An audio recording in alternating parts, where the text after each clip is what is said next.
Chapter 54. On the other hand, both Mu Tangxue and Mama Mu were keeping quiet after their embarrassment at the parent-teacher conference yesterday. None of them had the courage to tell Papa Mu, since Mu Tangxue's results were not presentable, and Mama Mu was humiliated at the conference. When Papa Mu asked, Mu Tangxue told him about the recommendation. After all, the teacher did not announce who the student was, and she overheard Mu Qiqi refusing the recommendation when she was outside the teacher's office. That was why Mu Tangxue hinted that Papa Mu could help her fight for the spot. Even if her grades were not the best, she had won many awards. If the teacher was not biased, it would not be too difficult for her to get the recommendation. Of course, Papa Mu had to communicate with the school first. Papa Mu nodded as he sipped his coffee. I promised to go with you to the parent-teacher conference yesterday, but I broke my promise because of work. To compensate my obedient daughter, I'll definitely help you with the recommendation. It's an honor for the Mu family. Papa Mu promised Mu Tangxue himself. He even called his secretary and asked him to make sure that Mu Tangxue got the recommendation. Mu Tangxue was secretly delighted. Thanks, Dad. In fact, everyone believed that Mu Qiqi would be the one to be recommended. If Mu Tangxue was the one who got it, she would feel that she was stealing something that belonged to Mu Qiqi. No one would know that Mu Qiqi refused the recommendation herself. After all, Mu Qiqi would be scolded for being virtuous. On the other hand, after Mu Qiqi left the house, Su Zipei quietly entered Mu Qiqi's room. She rummaged through the place where girls hid their secrets, but did not find anything suspicious. However, she saw that the sapphire hair ornament and the Christmas gloves were left on the desk. She did not pick them up. Of course, she did not have any impression of those things. Could those be the gifts from that man? Su Zipei did not move, and left Mu Qiqi's room so that she would not notice. But Mu Qiqi knew very well that if Su Zipei really saw her coming home last night, she would definitely go to her room to check on her. However, Mu Qiqi chose not to react because Xing Xiao had already prepared a countermeasure for her. However, she might not be able to sneak out at night to meet Xiao Xiao for the next few days. In the school, the topic of guaranteed entry was still being discussed. There were many people who were eager for those places, but Mu Qiqi had already rejected them herself. Papa Mu's secretary had visited Eton 3 times, hoping that the school would fairly evaluate Mu Tangxue's recommendation. Although the teacher did not like Mu Tangxue, she still checked her personal information impartially. Indeed, she was recommended by Xingting University. The Mu family only hoped that Eton would not be biased against Mu Tangxue because of Mu Qiqi, since the academy had stopped her from entering Eton before. Papa Mu's secretary used that as an excuse to ask the school to reconsider. In the end, the school relented. Either way, the recommendation still depended on the National Education Department's review, which was why recommending Mu Tangxue now was not a big deal. The teacher recommended Mu Tangxue reluctantly, but at the same time, she had greater hopes for Mu Qiqi. She hoped that Mu Qiqi would do well. As such, the teacher gave Mu Qiqi a heads up, and Mu Tangxue was already on the list of recommended spots. Mu Qiqi was uncomfortable, but she was the one who rejected it, and she had no right to be upset. Moreover, Su Zipei noticed her going out last night, which left Mu Qiqi depressed. She did not know if she could see Xiao Xiao that night. In the evening, Mu Qiqi returned home from school, but did not see old Lin's car when she stepped out of the school gates. Mu Qiqi was about to call old Lin when she saw Xing Xiao's call. Same place. Waiting for you. Xing Xiao was referring to the same place where he had camped Mu Tangxue. Mu Qiqi promptly ran there, and got into Xing Xiao's car when no one was looking. Xiao Xiao, where's Uncle Lin? I've talked to your aunt. I'm taking you out for dinner tonight. Xing Xiao told Mu Qiqi. Mu Qiqi was delighted to see Xing Xiao. She thought she would not be able to sneak out at night to meet Xiao Xiao anymore. Moreover, when Xing Xiao mentioned that he was taking Mu Qiqi out at the small mansion, Su Zipei had specifically asked him if he knew about Mu Qiqi's sapphire hair accessory. Xing Xiao explained, it's the one she wore to the birthday party on her 18th birthday. Su Zipei thought about it and realized that it was true. Then I've misunderstood. Su Zipei murmured. Young Master Xing, did you notice that Mu Qiqi was in contact with someone other than you? No. With that, Xing Xiao drove away from the small mansion and headed towards Eton. And Su Zipei did notice it. Even so, Su Zipei did not suspect that it was Xing Xiao. In fact, she hoped that Xing Xiao would bring Mu Qiqi around more often, because that would prevent her from meeting random people. Where are we going for dinner? Mu Qiqi appeared excited. Did you know? I thought I wouldn't be able to meet you tonight. Xing Xiao brought Mu Qiqi to their usual spot, the revolving restaurant in the amusement park.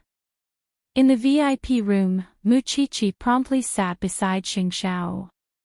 Xiao Xiao, give me a hug. Xing Xiao reached out and placed her on his thighs. Mu Qiqi promptly wrapped her arms around his neck and refused to let go. I've worked hard all day just to hug you and absorb your energy.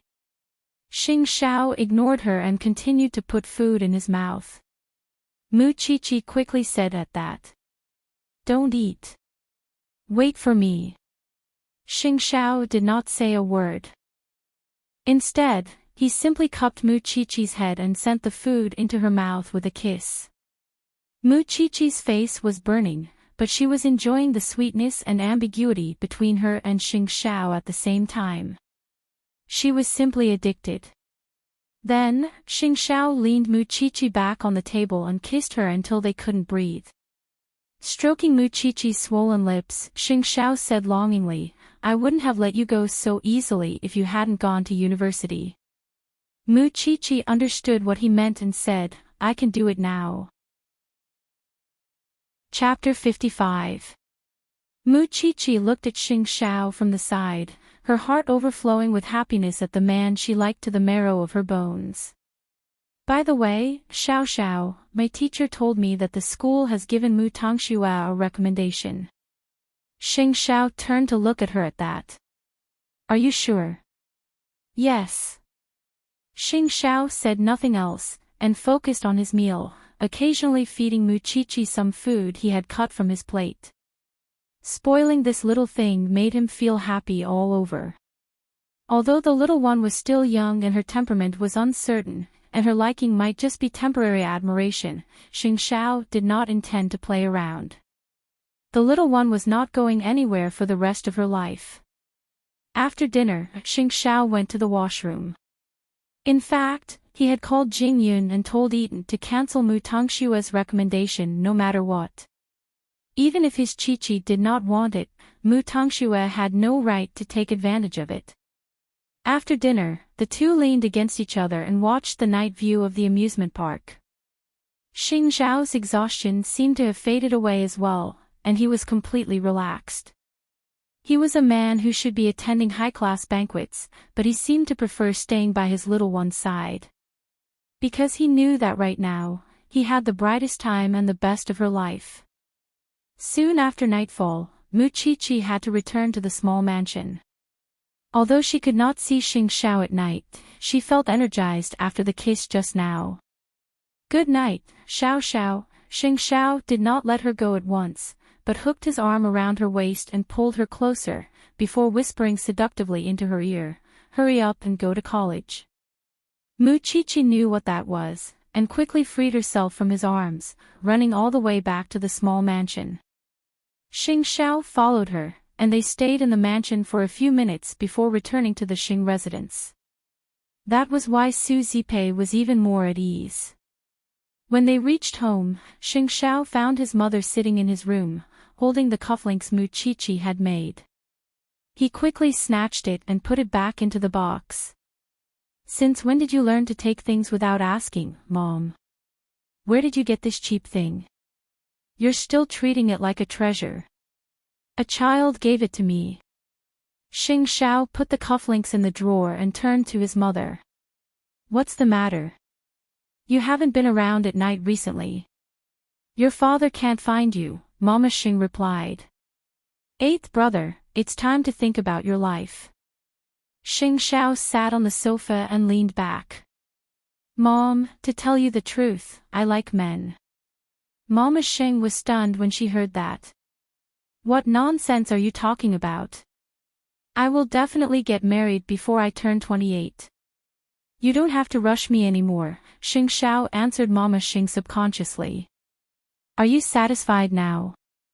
Mama Xing nodded in satisfaction. That's more like it. Your father has something to discuss with you and your brothers. Pack up and go. Xing Xiao nodded. After Mama Xing left, he took out the cufflinks from the drawer and studied them carefully. There were piles of diamonds at home, but he just had to like such a broken toy. Perhaps he was born to like being abused. In the small villa, Su Zipei did not ask Mu Qiqi about what happened last night. Mu Qiqi also pretended that nothing happened and pretended that she did not know anything. Su Zipei wanted to ask, but she was afraid of hurting Mu Qiqi. Until 2 days later, before Mu Qiqi went to school, she took out a gift box from her back and gave it to Su Zipei. Happy birthday, Aunt Zipei. Su Zipei looked at the box in surprise and asked Mu Qiqi, Thank you, my Qiqi, open it quickly. I went out late at night to choose this gift. I went to many places with Qian. See if you like it. After hearing Mu Qiqi's words, Su Zipei suddenly remembered that Mu Qiqi came back very late a few nights ago. Could it be that she was preparing a birthday gift for her? Was it that night 3 days ago? How did you know? Mu Qiqi pretended to be surprised. I saw you coming home. Su Zipei was relieved because Mu Qiqi did not go out to meet a man. She was preparing a birthday gift for her. Moreover, Mu Qiqi did not go out except to eat with Xing Xiao. How could there be a strange man? Mu Qiqi smiled and helped Su Zipei open the gift. She saw a cherry blossom brooch and held it in her hand, unable to put it down. Qiqi gave it to me. I would like it no matter what. Mu Qiqi felt sorry for Su Zipei because she did not dare to take the risk and tell her about Xing Xiao. She was afraid that her aunt would object and stop her. Apart from that, she would do anything for Su Zipei. That morning, Su Zipei was very touched and Mu Qiqi was very happy. But when they arrived at school, Mu Tongxue stood at the door of the classroom with a face full of hatred. She glared at Mu Qiqi. I have something to say to you. Say it here. Mu Qiqi did not want to give Mu Tongxue a chance to play tricks. Sister, are you sure you want to say it here? Mu Tongxue's eyes were cold as if she was provoked. Mu Qiqi nodded and did not show any weakness. Do you think we need to be so polite with each other? All right. Mu Tongxue turned away and appeared to be calming her emotions. Then, she suddenly asked Mu Qiqi, You're the murderer of Grandma. How much more do you want to hurt the Mu family? It's fine if you don't want the recommendation, but why are you stopping me from getting it? What nonsense are you talking about? Mu Qiqi retorted. You dare say you didn't kill Grandma? You're a murderer. The Mu family chased you out of the family because you killed Grandma. Do you dare to admit that? Mu Tongxue was completely hysterical when she said those words. She had probably reached the limit of her endurance and was suppressed to the limit by Mu Qiqi. The recommendation that was almost in the bag was gone just like that. If it was not Mu Qiqi's doing, what else could it be? At worst, they could just fight to the death. She was having a hard time at home anyway, and they might as well suffer together. The students crowded around Mu Tongxue because of what she said. What are you looking at? Mu Qiqi is the murderer. She killed her own grandma. Is this your true face? Mu Chi-Chi asked in return. You're finally taking off your mask. So it turns out that the weak young miss can also yell and shout, and also look at others with a malicious gaze. She can also be angry. I thought you wouldn't lose your temper for the rest of your life. Mu Chi-Chi, I've had enough of you. Mu Tongxue said agitatedly. What right do you have to take away what belongs to me? What belongs to you? Mu Chi-Chi retorted. You're too confident. I don't care. You murderer, I'll tell the whole world that you killed Grandma. Mu Tongxue was completely out of control now. She wanted to blow up the matter that Papa Mu had tried so hard to suppress, and she wanted Mu Chi-Chi to have no place in school. Chapter 56. However, Mu Tongxue clearly did not think about what would happen to her next. Papa Mu had paid a heavy price to keep the matter under wraps, but now that Mu Chi-Chi had made it public as she pleased, it was clear that she had been left helpless by Mu Chi-Chi's repeated counterattacks. That was why causing Grandma's death was the only move she could use against Mu Chi-Chi. Still, she had clearly misjudged the present situation. It was not because Mu Chi-Chi was afraid that Grandma Mu's death would be exposed. After all, Xing Xiao had warned Mu Chi-Chi many times that the Xing family had lawyers who could deal with Mu Tongxue.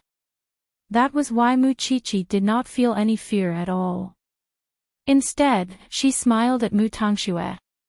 Mu Tongxue, you should prepare to collect your own corpse now that you've exposed the matter. I'm going to tell the world that you killed Grandma. Mu Tongxue insisted stubbornly. By then, more students were gathering around them, but Mu Chi-Chi was not fearful of being accused at all. She even smiled. You're saying that I killed Grandma? Well, I've been wanting to call the police for a long time and have them investigate the matter. I'll have Aunt Zipe call the police now. Since you want to make a big deal out of it, no one would be able to get away scot-free. With those words, Mu Chi-Chi whipped out her phone and called Su Zipe. Aunt Zipe, Mu Tongxue has exposed what happened to Grandma. Let's call the police. Mu Tongxue, on the other hand, was frightened when she saw that Mu Chi-Chi was not at all fearful, because she could feel the panic after getting into trouble. She had thought that Mu Chi-Chi would run away in fright, but Mu Chi-Chi's reaction was completely unexpected. Aunt Zipe has called the police. Mu Tongxue panicked when she saw Mu Chi-Chi raise her phone. Call the police then. Everyone in the family knows that you killed Grandma anyway. At those words, Mu Chi-Chi inched forward and glared at her sister. Do you have proof? There were only 2 of us in the room. I saw you feed Grandma the medicine with my own eyes. You said it yourself, there were only the 2 of us in the room. Your ability to pretend to be innocent is obvious to everyone. I clearly remember that when you fed the wrong medicine, your panicked expression was almost the same as now. With that, Mu Chi-Chi smiled at Mu Tongxue. We've already prepared a lawyer. Since you've blown things up, the lawyer will go to the Mu family later. Mu Tongxue paled when she heard that the lawyer was going to the Mu family.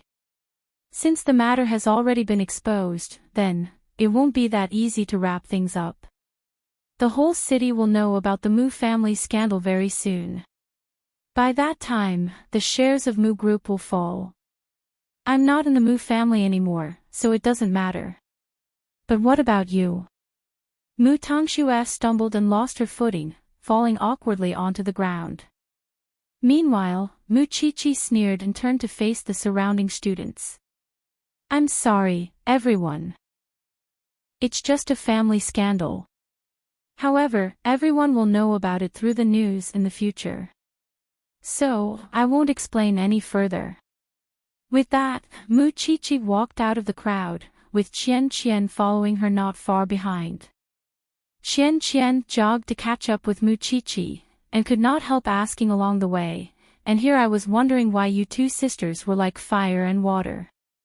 So it's because of Grandma. She's framed me for too many things, and this incident is the trigger for everything. Your sister is a pervert from start to finish. Qian said, expressing her own feelings. Mu Qiqi laughed coldly, and calmly sent Xing Xiao a text message when she sat down in the classroom. Meanwhile, Mu Tongxue was dumbfounded. She realized that she had been too impulsive and caused a disaster. What should she do now? At that very thought, she quickly called Mama Mu, her voice clearly tearing. Mommy. Mommy, I've caused trouble. Mama Mu was shocked too when she heard Mu Tangshua's words. Fortunately, it was only spread within the school, and the matter was not blown out of proportion. Mama Mu thought that as long as Mu Qiqi did not pursue the matter could be suppressed before Papa Mu found out. What are you spacing out for? There's no one else but your sister can save you now. Hurry up and beg her not to blow things up. Your father would skin you alive if he finds out. Why are you so impulsive, dear? Begging Mu Qiqi. Wouldn't that be worse than killing her? Still, Mu Tongxue shuddered at the thought of Papa Mu's face. She dared not think about anything else, and promptly headed for the classroom. It was already time for class. Mu Tongxue walked to Mu Qiqi's side and reached out to grab her arm. Sis.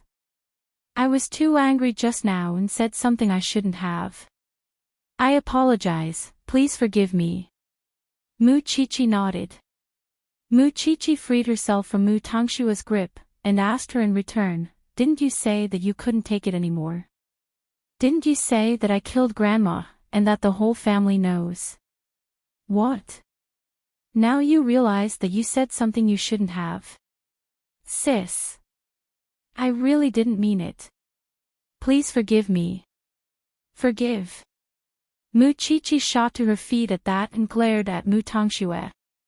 You're going to be in big trouble, and you're begging me for forgiveness now.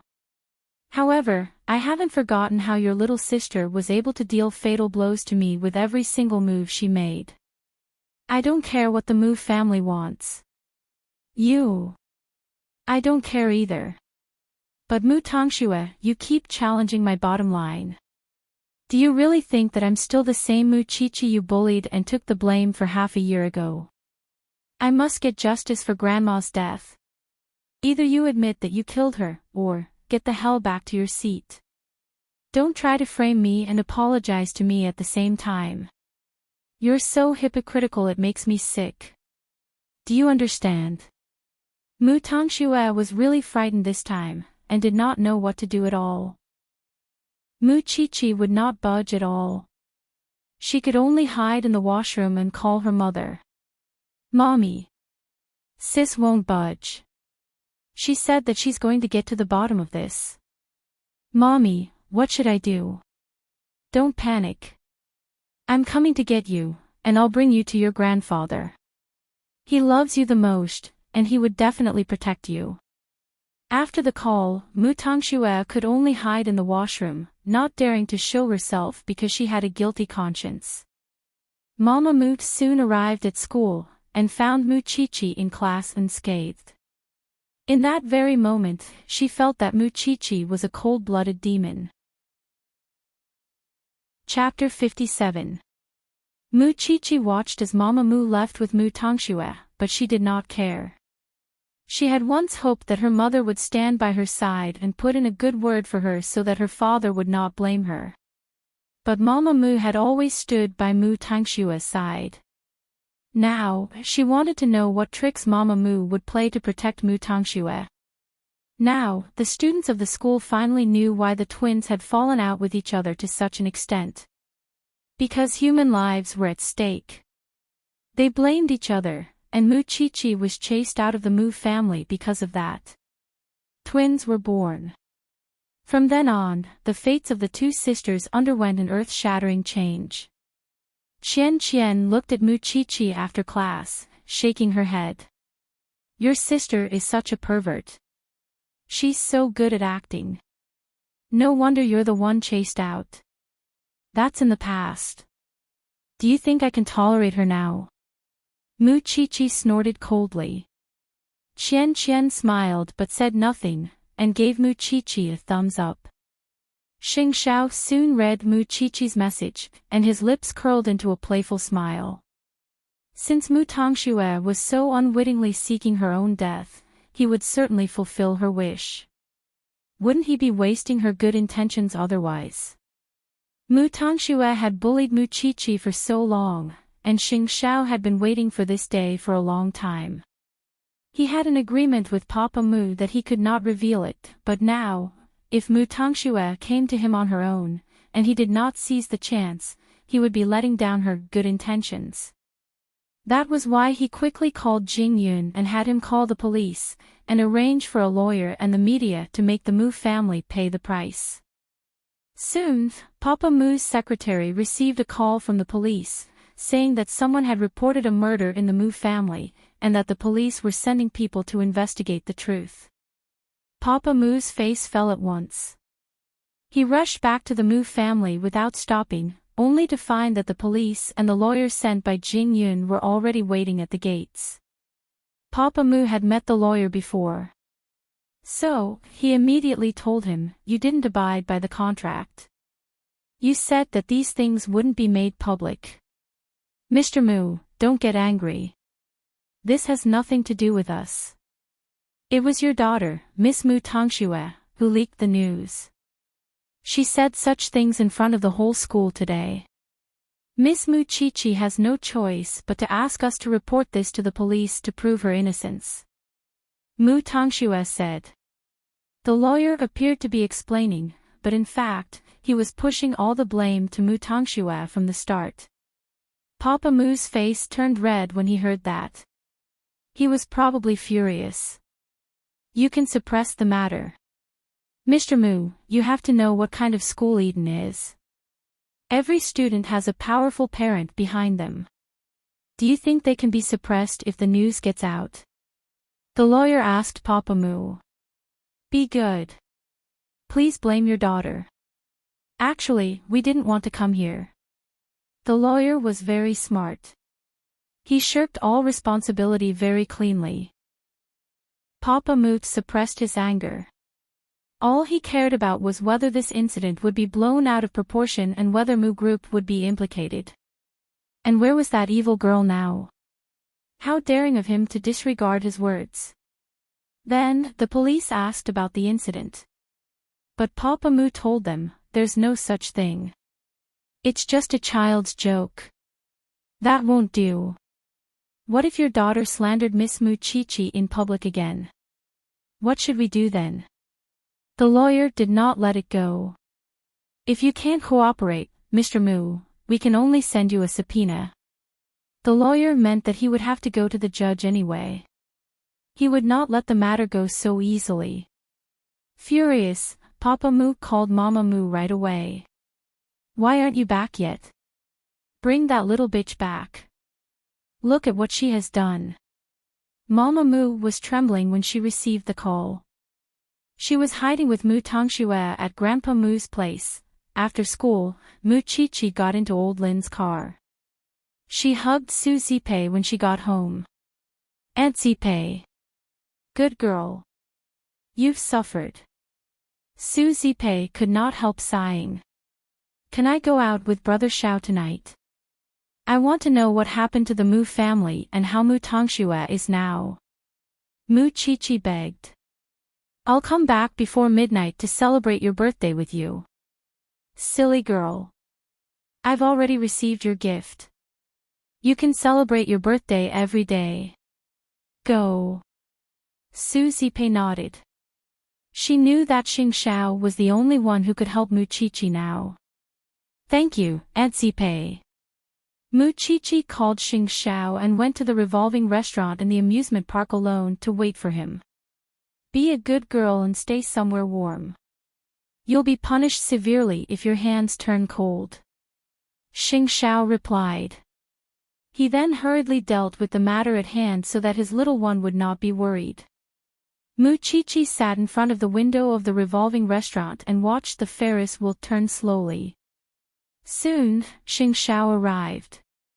Xing Xiao picked her up without a word and went to the VIP room, closing the door. Didn't I tell you to stay somewhere warm? I want to be the first to see you. Mu Qiqi quickly explained.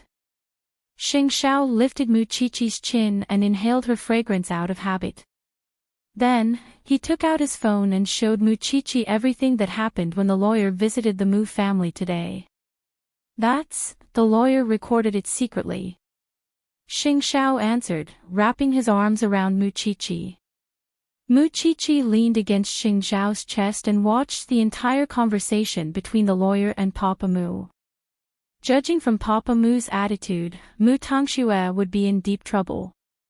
If nothing goes wrong, the Mu family would come and beg for your forgiveness. You can ask for anything you want then. No, Mu Tongxue would think of another way to escape. Mu Qiqi knew Mu Tongxue well. She would definitely find another way. Don't you understand, little one? You just have to watch the show no matter what Mu Tongxue wants to do. That's true. Mu Qiqi couldn't help smiling brightly. Xiao Xiao, can I prove my innocence if they pursue this matter? Why are you hugging and kissing me if you want to prove your innocence? Xing Xiao put down his phone and looked at her dangerously. You're going to get even more unclean soon, and Mu Qiqi understood the hint. Her face reddened even more. Chapter 58. Seizing the chance, Xing Xiao pinched her chin and kissed her deeply. Then, he let go of Mu Qiqi so that she could breathe freely. If it weren't for the fact that you're still a little thing, the place I've brought you to wouldn't be a playground. Xing Xiao never hid his desire in front of Mu Qiqi. It was the most direct expression of a man's interest in a woman. Although Mu Qiqi was shy, could she swear that she didn't like Xing Xiao when he behaved like that? Clearly, she had always been infatuated with him, hence, Mu Qiqi kissed him on her own. Xing Xiao caught her lips and teased her as he pleased. Mu Tongxue was not as happy as Mu Qiqi. That night, she hid in her grandfather's house because she did not have the courage to return to the Mu family. After Grandpa Mu's wife passed away, he knew that Mu Qiqi was chased out of the family. But, he did not say anything because he had not gotten over the grief of his wife's death. Now, Mu Tongxue did not dare to return home because she blamed Mu Qiqi. Moreover, Mama Mu kept adding fuel to the fire in front of Grandpa Mu. That was why Grandpa Mu's misunderstanding of Mu Qiqi deepened. It had only been a short time since they last met, but the little girl had already caused so much trouble. Still, could the great Mu family not be able to do anything to a little girl? Soon, Papa Mu arrived at his father's house. He asked to see him and bring his wife and daughter with him. Grandpa Mu stood in the living room, leaning on his walking stick. He straightened his back and said to his son, Tongxue has told me everything. Why don't you think of a way to shut her up? Why are you making things difficult for Tongxue? She wouldn't have said anything wrong if Mu Qiqi didn't bully her in school. In the end, you have to take responsibility as a father. Dad. Papa Mu called out helplessly. Tongxue is the young lady of the Mu family now. You only have one daughter. Why aren't you doting on her? Why are you scolding her all the time? Haven't you let Mu Qiqi bully her enough? If you don't treat Tongxue well in the future, you should be prepared to hand over the management of Mu Group to your brothers. Dad, I'll definitely change. Papa Mu quickly lowered his head and admitted his mistake. As for Mu Qiqi, she is an outsider now that she has left the Mu family. As Mu Tongxue's father, you should stand on her side. How could you let an outsider benefit? Papa Mu was implying that whatever Mu Tongxue did wrong, it was all Mu Qiqi's fault. Because his family would never be in the wrong. Papa Mu understood what Grandpa Mu meant. He even promised that he would watch his words from now on. He would never hit or scold Mu Tongxue again. Also, why do you need to be polite when dealing with outsiders? Grandpa Mu hated Mu Qiqi because his beloved wife was killed by Mu Qiqi. At least, in his stubborn mind, he preferred to believe in Mu Tongxue, whom his wife loved since she was young. Mu Qiqi leaving the Mu family and going against them only proved that Mu Qiqi was an ingrate through and through. She did not deserve to be treated kindly by the Mu family at all. That was why he told Papa Mu directly, "You don't have to be polite with outsiders. There's no need for me to teach you how to deal with a child, right? There's no need for that, Dad. Then bring your wife and daughter home. I'll hold you responsible if Mu Group's shares drop because of Mu Qiqi." Papa Mu could not disobey Grandpa Mu. He could only bring Mu Tongxue and Mama Mu home with a dark face. Although he did not scold them verbally, he gave them the best warning. "If you go out and cause trouble again, I don't care if you are hiding in Dad's house or not. You will be kicked out of the house just like Mu Qiqi. I'll let you go this time. But there won't be a next time." Mu Tongshue's face was pale. Fortunately, Papa Mu did not do anything. Mama Mu protected her daughter. After they entered the room, she told Mu Tongxue, "It's all right, Shue. Grandpa helped us. Mommy. I really hate my sister. Why is she always haunting me? Why does she always snatch everything from me?" Mu Tongxue hugged Mama Mu and sobbed in her arms. She was scared out of her wits today. Papa Mu would have attacked her if Grandpa Mu was not there. Mama Mu was full of resentment towards Mu Qiqi. Since she had left the Mu family, she should not go against the Mu family. Otherwise, everyone would suffer. "Don't be afraid, Shue. Mommy will think of a way for you." Now, the Mu family was the passive party. And Mu Qiqi wanted to get to the bottom of the matter. That was why Papa Mu had to find Mu Qiqi so that the Mu family's shares would not be affected. Whether it was through threats, manipulations, or other means, he would not let a little girl like Mu Qiqi turn the world upside down. Therefore, when Mama Mu returned to her room, Papa Mu suddenly asked her, "Mu Qiqi, are you depending on your sister now?" "Yes." Mama Mu nodded. "What about Zipei? Perhaps she would learn to be obedient if she has no one to depend on." Papa Mu did not say what he was going to do. But it was clear that he was going to do something to Zipei. However, the Mu family did not know that they were not only dealing with Mu Qiqi and Zipei. Xing Xiao was also behind them. That night, as usual, Mu Qiqi stayed with Xing Xiao until late at night before returning to the little mansion. Su Zipei was worried about the Mu family's reaction. Meanwhile, Mu Qiqi showed Su Zipei the recording Xiao Xiao had given her as a sign of completion. Su Zipei had been worried that the Mu family would play dirty against Mu Qiqi again. After all, Mu Qiqi was just a child, and the Mu family were all on Mu Tongshue's side. "Qiqi, I have a feeling that the Mu family would be fooled by Mu Tongshue's tears unless you could prove that Mu Tongxue was the one who killed your grandmother. Think about it. The whole family loves Mu Tongxue and hates you. Now that you've blown things up, the Mu family would hate you even more. Aunt Zipei, I'm not worried at all that the Mu family would do anything to me. I have you and brother Xiao now." Mu Qiqi told Su Zipei determinedly. "You know that Mu Tongxue was the one who started so many incidents. This time, I won't let her get away with it so easily no matter what." Chapter 59. Aunt Zipei, brother Xiao wouldn't abandon us. Mu Qiqi told Su Zipei confidently. She was completely unaware that Papa Mu had made Su Zipei a target. Papa Mu had learned from Mama Mu about Su Zipei's daily schedule and where she would go for groceries. That was why he had arranged for someone to stalk and harass Su Zipei. His methods were unorthodox, but they were usually enough to deal with women. Old Lin was there to fetch Mu Qiqi to school. Moreover, Mama Mu had tried to snatch Mu Qiqi away before, which was why old Lin was very guarded against such things. That was why it was not easy for Papa Mu to do anything to Mu Chi-Chi. Mu Chi-Chi went to school the next day.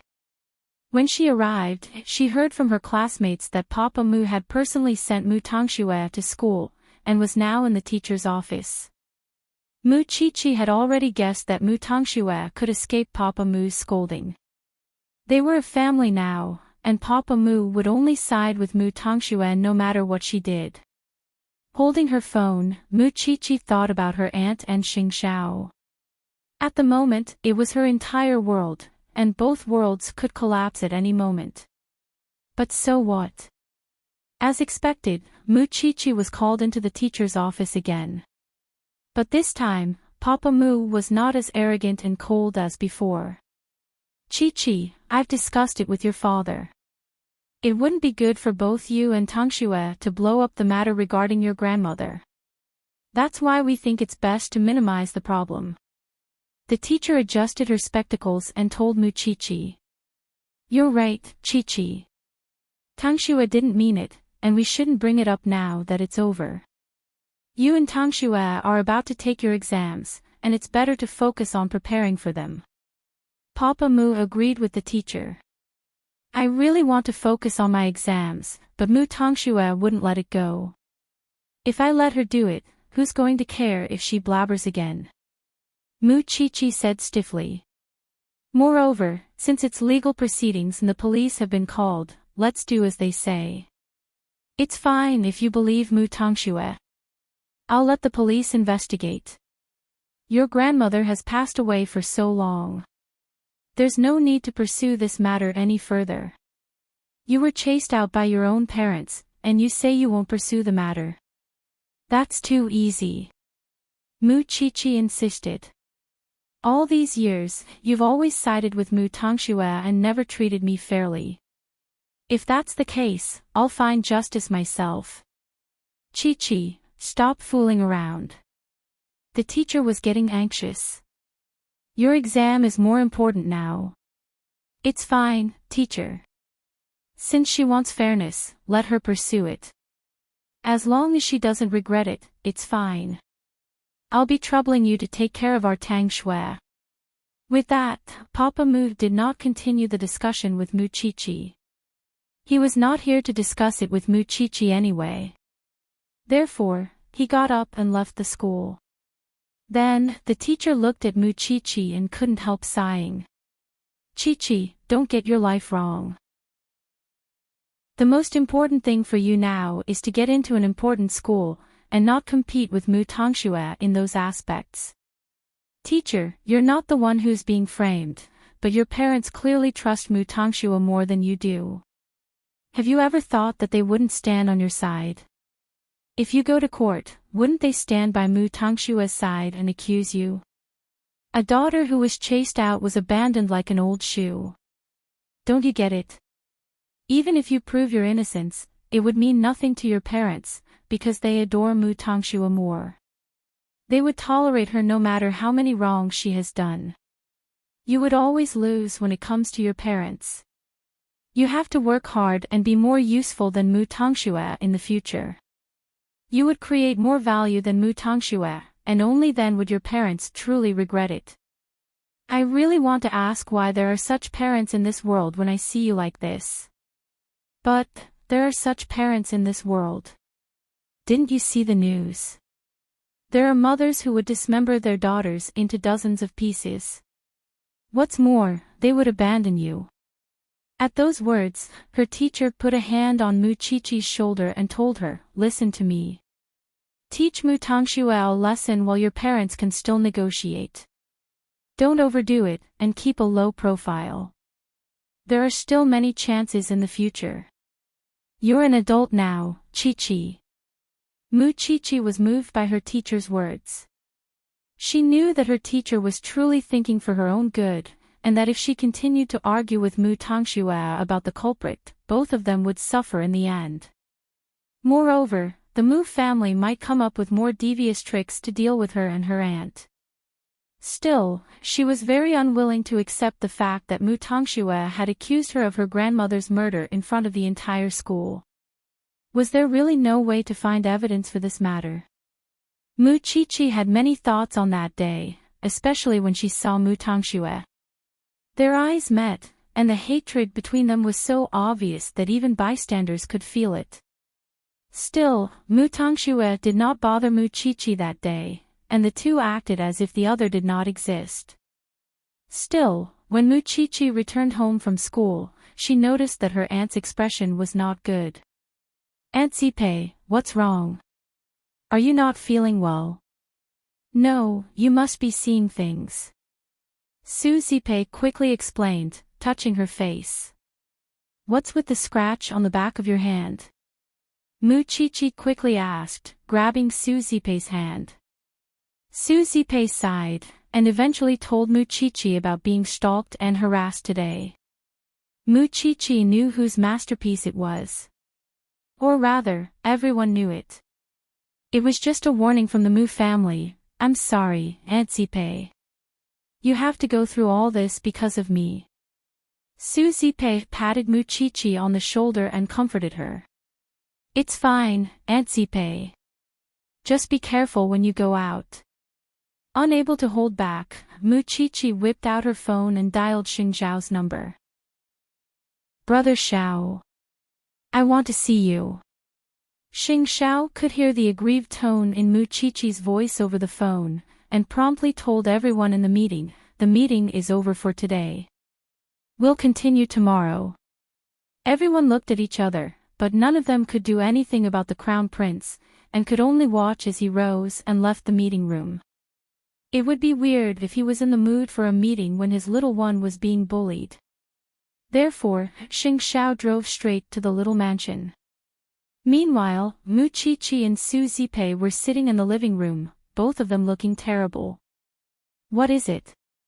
Xing Zhao asked, holding back the urge to grab the little one and give her a spanking. "What happened?" "Xiao. Brother Xiao, I don't want to pursue the matter of the murderer anymore. I don't have the ability to retaliate, and all I can do now is cause Aunt Zipe pain. That is why I agree to the Mu family suggestion to minimize the problem, but I have one request." "Are you sure?" Xing Zhao asked in return. "When I grow up and have the ability, I will make the Mu family regret what they did today. And now, my only request is to get Mu Tangxue out of my sight. Brother Xiao, help me, become strong. I beg you." Chapter 60. Come out. Xing Zhao did not say anything else, but ordered Mu Qiqi. Su Zipe knew that Mu Qiqi's emotions were unstable right now, and she trusted Xing Zhao. That was why she let Mu Qiqi follow him. He would definitely be able to comfort her. So, Su Zipe pushed Mu Qiqi's shoulder and told her, "Go. Talk to young Master Sheng." Mu Qiqi got up from Su Zipe's side and followed Xing Zhao. They got into Xing Zhao's sports car one after the other, and soon the car left the little mansion. It was getting late, and the street lights were already lit up on both sides of the road. Xing Zhao brought Mu Qiqi to the revolving restaurant, and when they entered the VIP room, he pressed her down on the wooden table and glared at her. "Don't be Xing Zhao's woman if you show such a pitiful expression." Mu Qiqi was stunned. "If you give in so easily, would you agree to anyone who threatens you to leave me in the future?" "I'm not." Mu Qiqi quickly denied. "Look at me." Xing Zhao held Mu Qiqi's chin. "Say it again." "You're not." "That's different." Mu Qiqi answered firmly. Xing Zhao let go of Mu Qiqi's hands and straightened. "Is that so? But I don't really believe it now." In that instant, Mu Qiqi mustered her courage out of nowhere and suddenly wrapped her legs around Xing Zhao's narrow waist to stop him from leaving. "I won't give up on you even if I die, Xiao Xiao." Xing Zhao was afraid that Mu Qiqi would be so easily swayed at such a young age. After all, she was the one who dragged her into hell. "I won't. You have to believe me." "I won't." Muchichi repeated "I won't" a few times. She was also very emotional. "Don't doubt my feelings for you. I'll be sad if you do." Xingxiao picked Muchichi up and made her sit on him. Then, he stared at her little face and asked for a kiss. They kissed for a long time, so long that Muchichi could clearly feel her lips swollen. But the man did not stop and did not let her go. His warm hand even reached out to touch a certain part of her chest. Muchichi blushed immediately. The strange feeling made her flinch.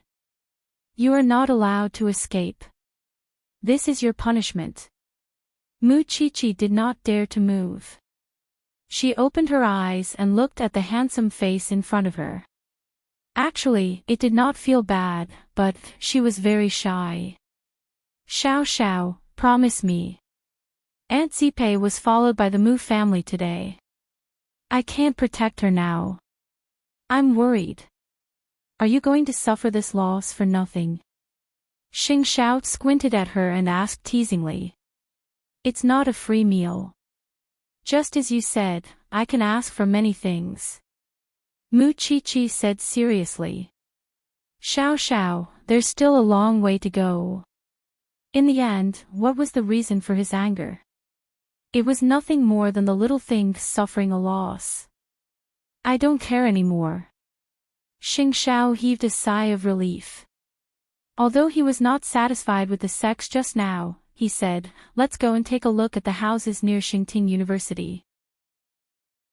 When the time comes, decorate them according to the style you like." But there's still half a year. Muchichi felt that this man was very anxious. Half a year will pass in the blink of an eye. Moreover, didn't you just beg me to make you stronger? How much free time do you think you will have after you have all kinds of training classes? Xingxiao asked. He lifted her chin and said to her dangerously, "You probably don't know how much I want to eat you up right now. Are you so sure that I can get into Enchanting University? I know you better than you do." Xingxiao said and put Muchichi down from his arms. If he kept hugging her, he could not guarantee that he would not do something terrible to her. Muchichi took the opportunity to sit opposite Xingxiao. She reached out and touched her thin lips. "I've bitten them. You've taken advantage of me." Muchichi lowered her head when she remembered that they still had half a year to live together. After a while, she said to Xingxiao, "Why don't we stay in a hotel tonight?" "Muchichi, do you know what you're talking about?" Xingxiao asked her coldly. "It's just a matter of time anyway. Don't regret it." Did Xingxiao mean that he had agreed? Muchichi thought that she could just go home in the middle of the night. Anyway, Su Zipei was not worried about her staying with Xingxiao. But she did not know that the safest and most trusted person was actually the most dangerous. Xingxiao looked at Muchichi playfully. Did this little one make such a suggestion because she was still young and naive? Or did she really like him that much? After dinner, Xingxiao left with Muchichi. But he did not bring her to a hotel. Instead, he brought her back to the small mansion. "Xiao Xiao, go upstairs and sleep. I promise you what you said." Xingxiao pushed her from behind. Then, he whispered in her ear when Su Zipei was not paying attention. "If you say something so casual to others in the future, I swear, I've only been with you." Muchichi quickly explained. "You want to give me your body now?" Little one." Before Muchichi could say anything, Xingxiao had already let her go and let her go upstairs to rest. Muchichi wondered if she had made Xiao Xiao think that she was being too casual. But that was not what she meant, so, when she returned to her room, she immediately texted Xingxiao. "Xiao Xiao, I'm not like that to everyone. I'm only with you. I think I can do anything for you." Xingxiao was touched when he read the message. He knew that he had a girl in her best years, and most of the feelings he had back then were unwavering. So, Xing Xiao replied directly, "Do you dare to do that to anyone?" Mu Qiqi laughed when she read the reply. Su Zipei knocked on the door and entered Mu Qiqi's room. "What did young Master Xing say?"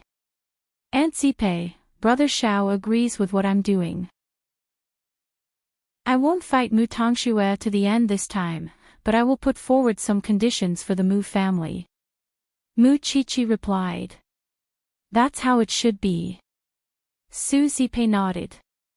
"Then rest well tonight, but what did young Master Xing bring you to eat? Your mouth is so swollen. It's spicy." Mu Qiqi quickly cooperated. "Aunt Zipei, can you help me find some medicine? Qiqi, it's almost time for your college entrance exam. You must do your best." Mu Qiqi knew what Su Zipei was looking forward to, and Xing Xiao agreed to teach her all sorts of lessons. She must train herself to be the strongest she could be. Not only that, she must be brave. Chapter 61. Having decided to minimize the problem, Mu Qiqi had Su Zipei contact the Mu family and express her thoughts. But, she had a request. Although Papa Mu was angry, at least Mu Qiqi was willing to give in. Let's see how big her appetite was. When Mama Mu knew that Mu Qiqi had a request, she tried to persuade Mu Tongxue. No matter what request your sister makes, you must agree to it. Don't go against your father. There are only a few months left before the National College entrance examination. I hope that you can behave yourself until you get into a top university. Mommy, I am not confident that I can get into Xingting University. And with my current results, I might not be able to get into Xingting University. Mu Tongxue explained. I had a good talk with your father last night. You are the daughter of the Mu family, and everything in the Mu family belongs to you from now on. That is why you really don't have to go against Mu Qiqi everywhere. You would lose your father's trust if you beat her, and that would not be worth it. Most importantly, your father will bring you to all kinds of banquets soon.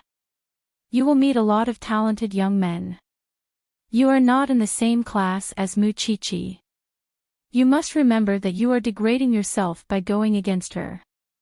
Do you understand? Yes, Mommy. Also, we can do something about the National College entrance examination.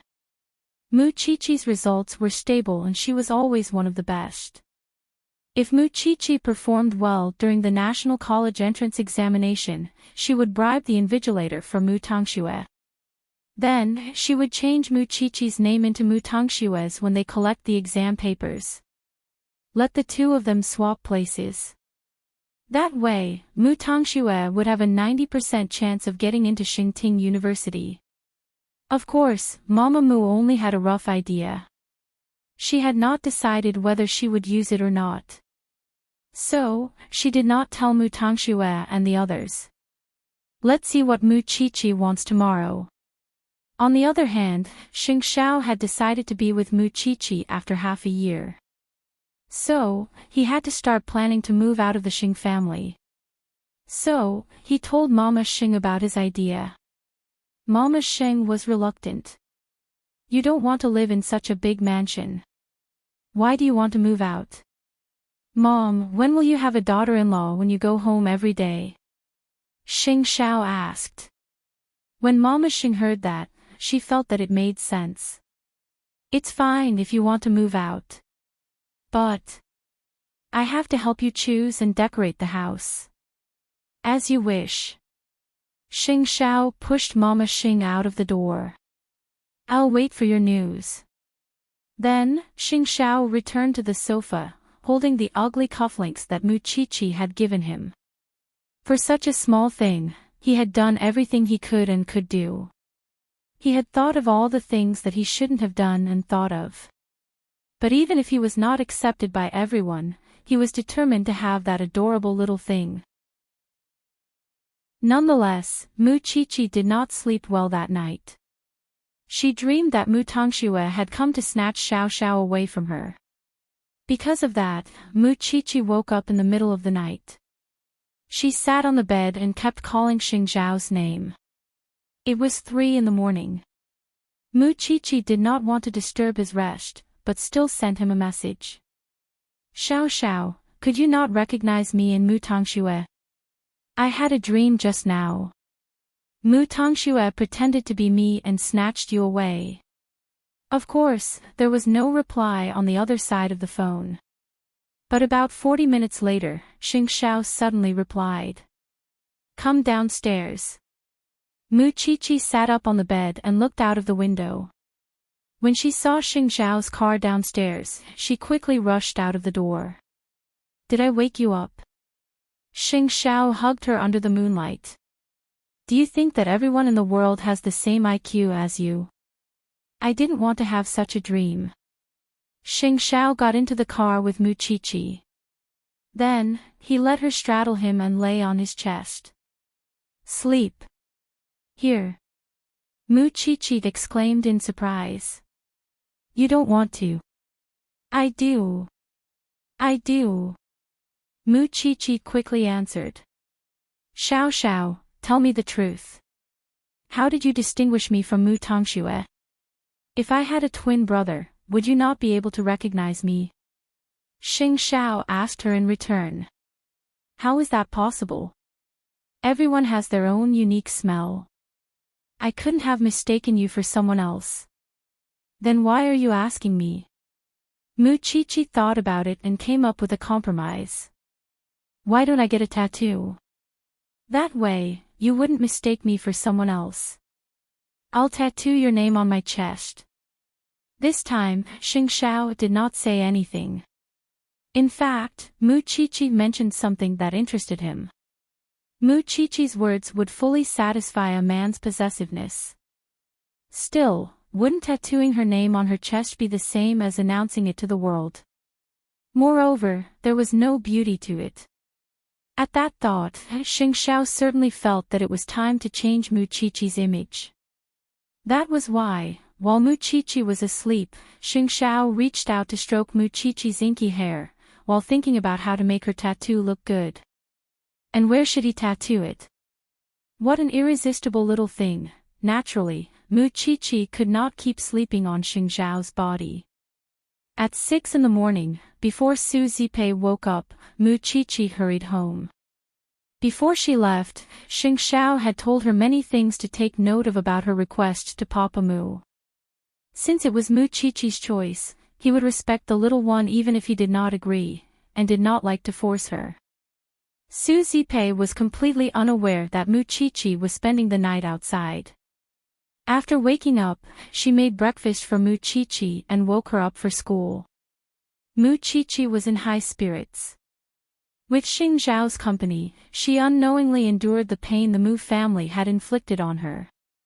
After breakfast, Mu Chichi was escorted by old Lin to Eton. Meanwhile, Papa Mu's car was already waiting outside Eton's gates. Mu Chichi got into Papa Mu's car and told him, Aunt Zipei has told you that I agree to resolve this matter. But that doesn't mean I'll let Mu Tangxue go. You have to agree to my conditions if you want me to resolve this matter once and for all. You first. Papa Mu told Mu Chichi. First, Mu Tangxue has to change classes. I don't want to see her acting in front of me all day. All right. Papa Mu nodded. Second, if Mu Tangxue bothers me again, the Mu family is not to interfere when I seek revenge on her. You have to sign an agreement with me. All right.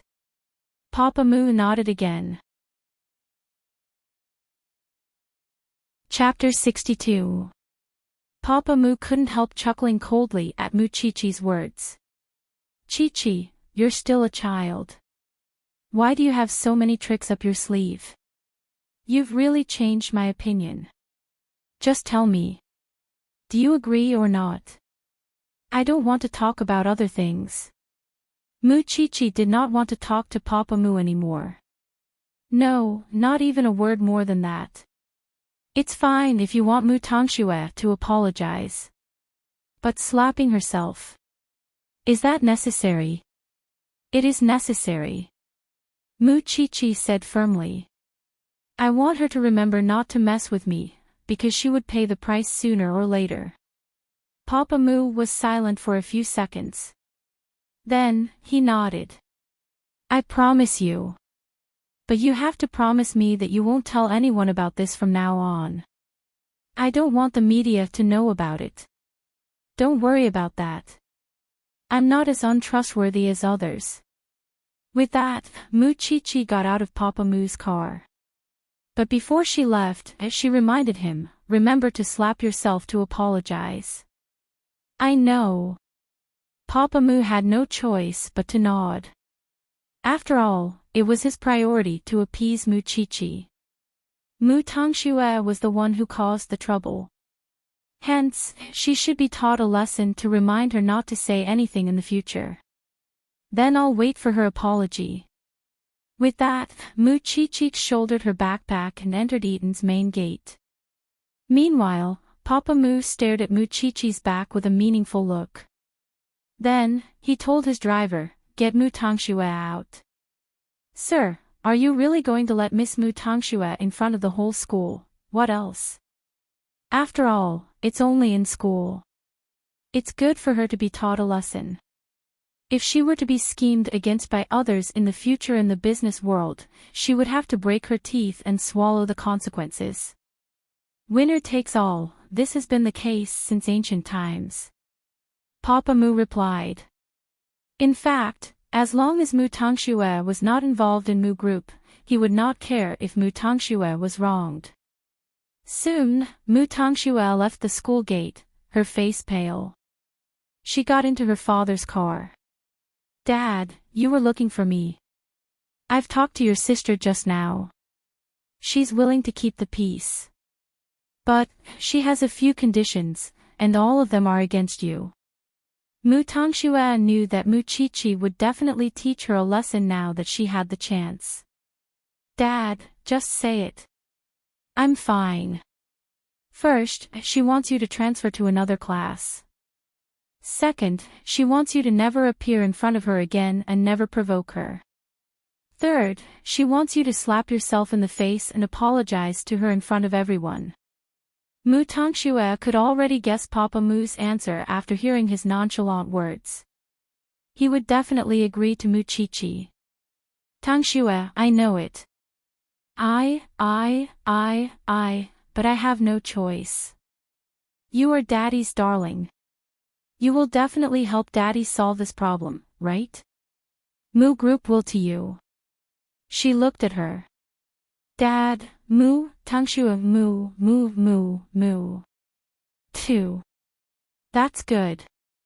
I'll wait for your good news. Mu Tongxue was upset. But she could not do anything about it. Apart from hating Mu Chi-Chi, her father was now added to her list of enemies. Mu Chi-Chi always had someone to take the blame for her when she was still around. That was why she never knew that Papa Mu would treat his own flesh and blood like this. No wonder Mu Chi-Chi did not want to come back. But she would not be as weak as Mu Chi-Chi. She would not leave the Mu family. Because she would get everything from the Mu family in the end. Then, she would chase all the people she hated away. She would also chase Mu Chi-Chi out of the country and never let her in again. Wasn't it just a slap and an apology? Who wouldn't? After returning to the classroom, Mu Tongxue walked up to Mu Chi-Chi. Before Mu Chi-Chi could react, she suddenly slapped herself and apologized to Mu Chi-Chi. Sister, it's all my fault. I shouldn't have said something like that. Please forgive me. Didn't you say that I killed Grandma? Mu Chi-Chi turned around and asked Mu Tongxue. I was just angry. That's why I said it. I'm innocent. Please forgive me.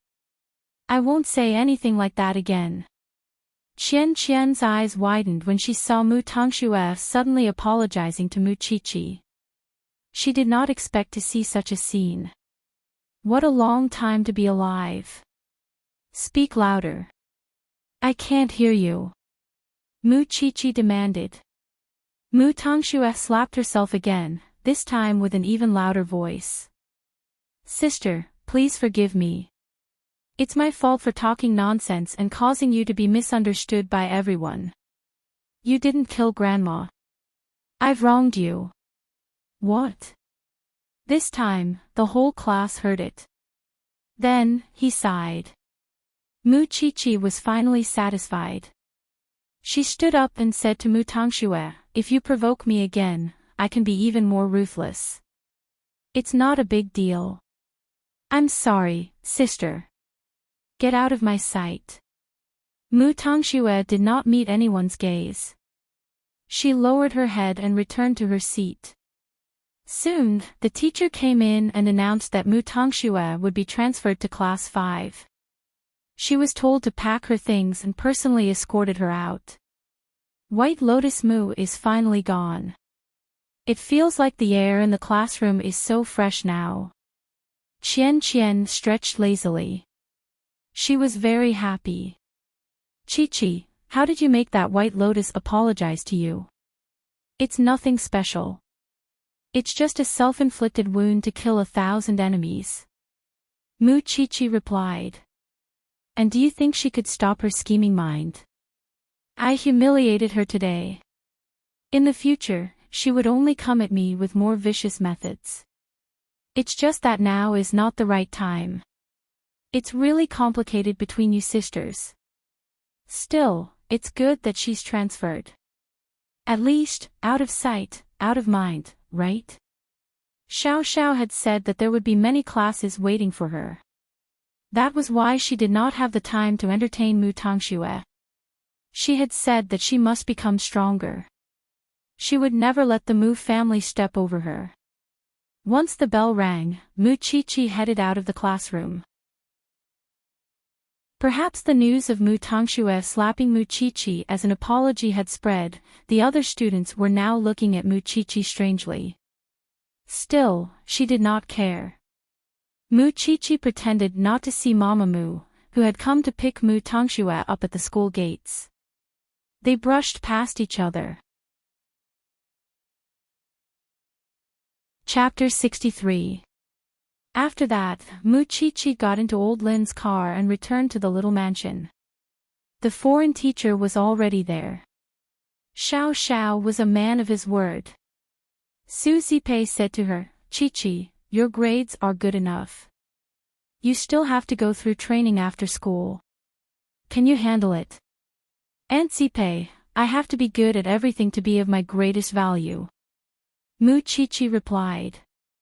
All right. Young Master Xing will come to see you later. He said that he's taking you out for dinner. Mu Chi-Chi couldn't help chuckling at Su Zipei's words.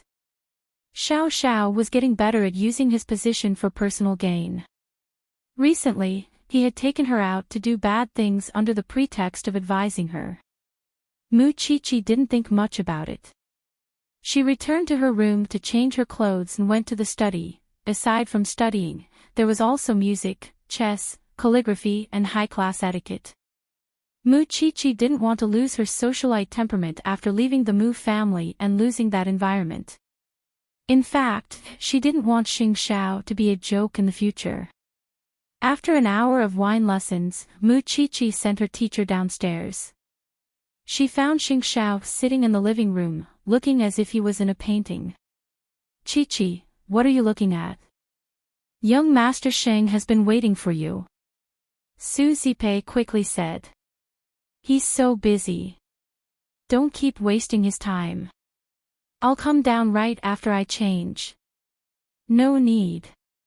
Xing Xiao closed the high school textbook he was flipping through and gestured with his eyes for Mu Chi-Chi to leave.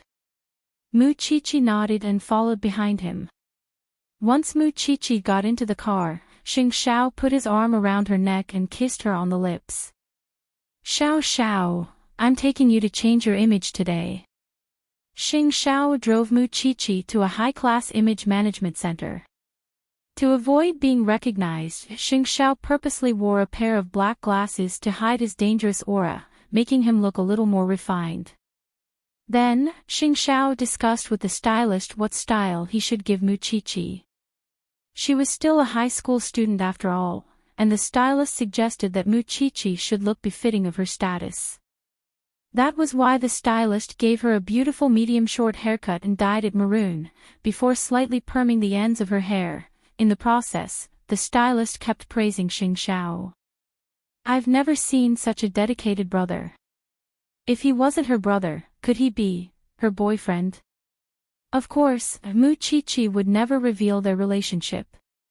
She simply sat quietly and peeked at Xing Xiao through the mirror. What was he drawing? 2 hours later, a brand new Muqiqi appeared before Xing Xiao. "Sir, you have good taste. I have to say, this style really suits your sister."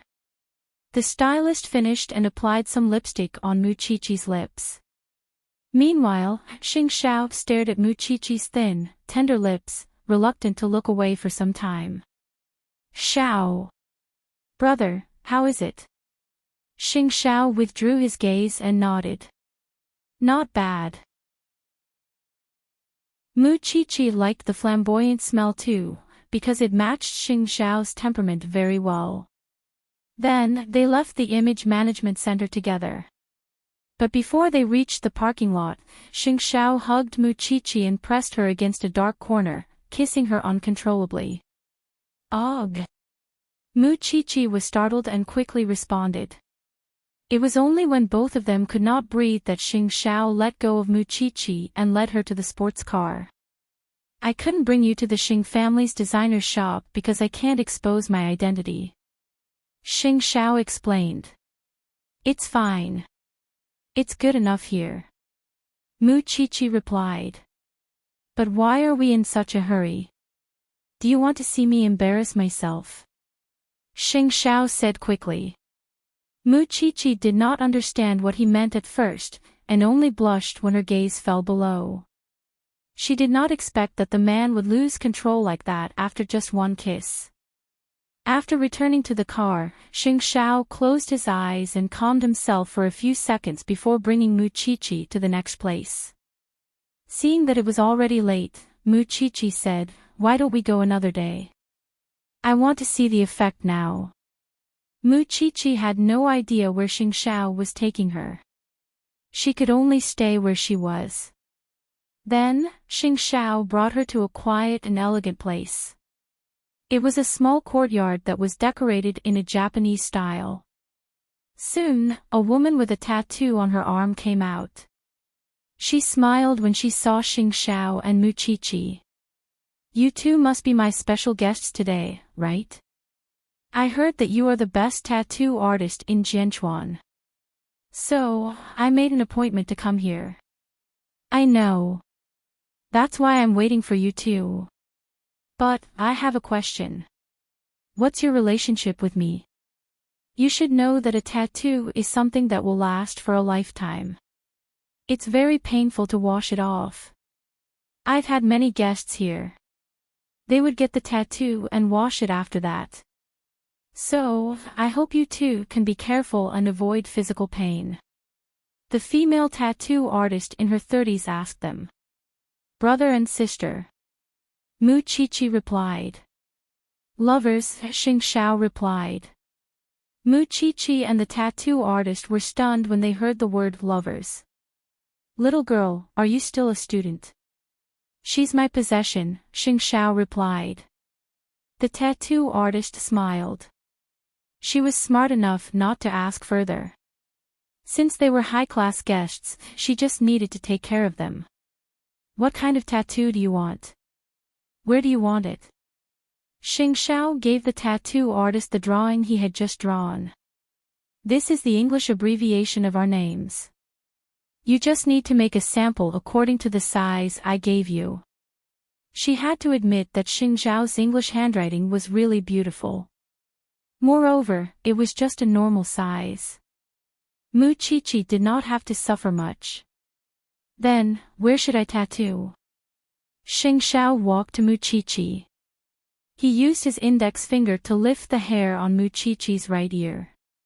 He looked at her earlobe and said, "Here." It was tattooed on the edge of her earlobe. It was like wearing a ring earring. It was not very eye-catching. But, it was very unique. It's so special. The tattoo artist nodded. She could not help but admire Xing Zhao's suggestion. It looked like a stamp. This kind of naked possessiveness really gave people goosebumps, but it was also very enviable. What about you, sir? Xing Zhao let go of Mu Qiqi. Then, he turned around and pointed at his left collarbone. Here. It could be hidden with a shirt. It was very convenient. But, as long as he thought about it, he would be able to touch it. It was good. Xiao Xiao, you want it too? Mu Qiqi was shocked. Why? You don't want to use your name. Xing Zhao looked at her dangerously. Chapter 64. Since the two of you have decided, please enter our workshop. The tattoo artist said to the two little girls, don't be afraid. Your location is on your earlobe, and the area of the tattoo isn't big, so it won't hurt. Don't worry. Mu Qiqi grabbed Xing Zhao's hand. Her palms were already sweating. Xing Zhao patted her head with his other hand and snorted. I'm here. What are you afraid of? I'm just nervous. Mu Qiqi replied. I'm so nervous. But at the same time, she was very excited. There would be an unbreakable connection between her and Xing Zhao, and there would be a strong sense of belonging in her heart. She was Xing Zhao's, and Xing Zhao belonged to her alone. It was a private property marked with his name. Then, the two of them entered the tattoo studio. At this time, the tattoo artist said to the two of them, please sit down. Moreover, tattooing each other's names on each other's body is like exchanging rings. I don't know if you feel this way, it's very sweet. Under the soft light, Mu Qiqi stole a glance at Xing Zhao. Did Xiao Xiao feel that way too? Was he happy? Soon, the tattoo artist had finished drawing the tattoo. Then, she made a pattern for Mu Qiqi according to Xing Zhao's request. Because it was just a delicate English letter, no one could understand the meaning behind it. If Mu Qiqi didn't want others to see it, she could just wear a slightly bigger earring to cover it up. It was very convenient. Still, she did not intend to cover it up since she had already gotten it. Because others might not know, but she knew very well that it was Xing Zhao's English name. Following that, the tattooist disinfected and applied the needle. For them, a small picture like this could be done in less than 10 minutes. Mu Qiqi did not dare to look at her earlobe, and could only look at Xing Zhao's body. In no time at all, exquisite letters were tattooed on her earlobe. A few small letters appeared on the edge of her earlobe in a regular pattern. It was really beautiful. That way, you'll have one more distinct mark than Mu Tongxue. She wouldn't be able to imitate you. She didn't have to worry that others wouldn't be able to tell them apart. It turned out that Xing Zhao had kept her dream in his heart. No matter what, he could tell Mu Qiqi apart. Because Mu Qiqi had answered his question before. A person's smell and breathing pattern could not be replicated. But to make Mu Qiqi feel at ease, he immediately brought Mu Qiqi to get a tattoo. Then, Xing Zhao unbuttoned his shirt and lay down on the chair, looking very unbridled and lazy. Even the tattoo artist was amazed. A man like Xing Zhao could easily get any kind of woman he wanted. However, his taste seemed to lean towards the younger ones. The one below your collarbone will be slightly bigger. It will look better this way. It won't hurt, Mu Qiqi quickly said to Xing Zhao. Xing Zhao looked at her earlobe. He was not just satisfied. He really wanted to kiss this little thing's pink earlobe. But since it was not the right place, he closed his eyes and let the tattoo artist leave Mu Qiqi's name on his collarbone. Men are usually afraid of being tied down, especially men like your boyfriend. It's obvious that he really cares about you. The tattoo artist whispered into Muchichi's ear. Cherish him. I wish you all the best. Muchichi's face turned red. But she held Xing Xiao's warm hand all the way.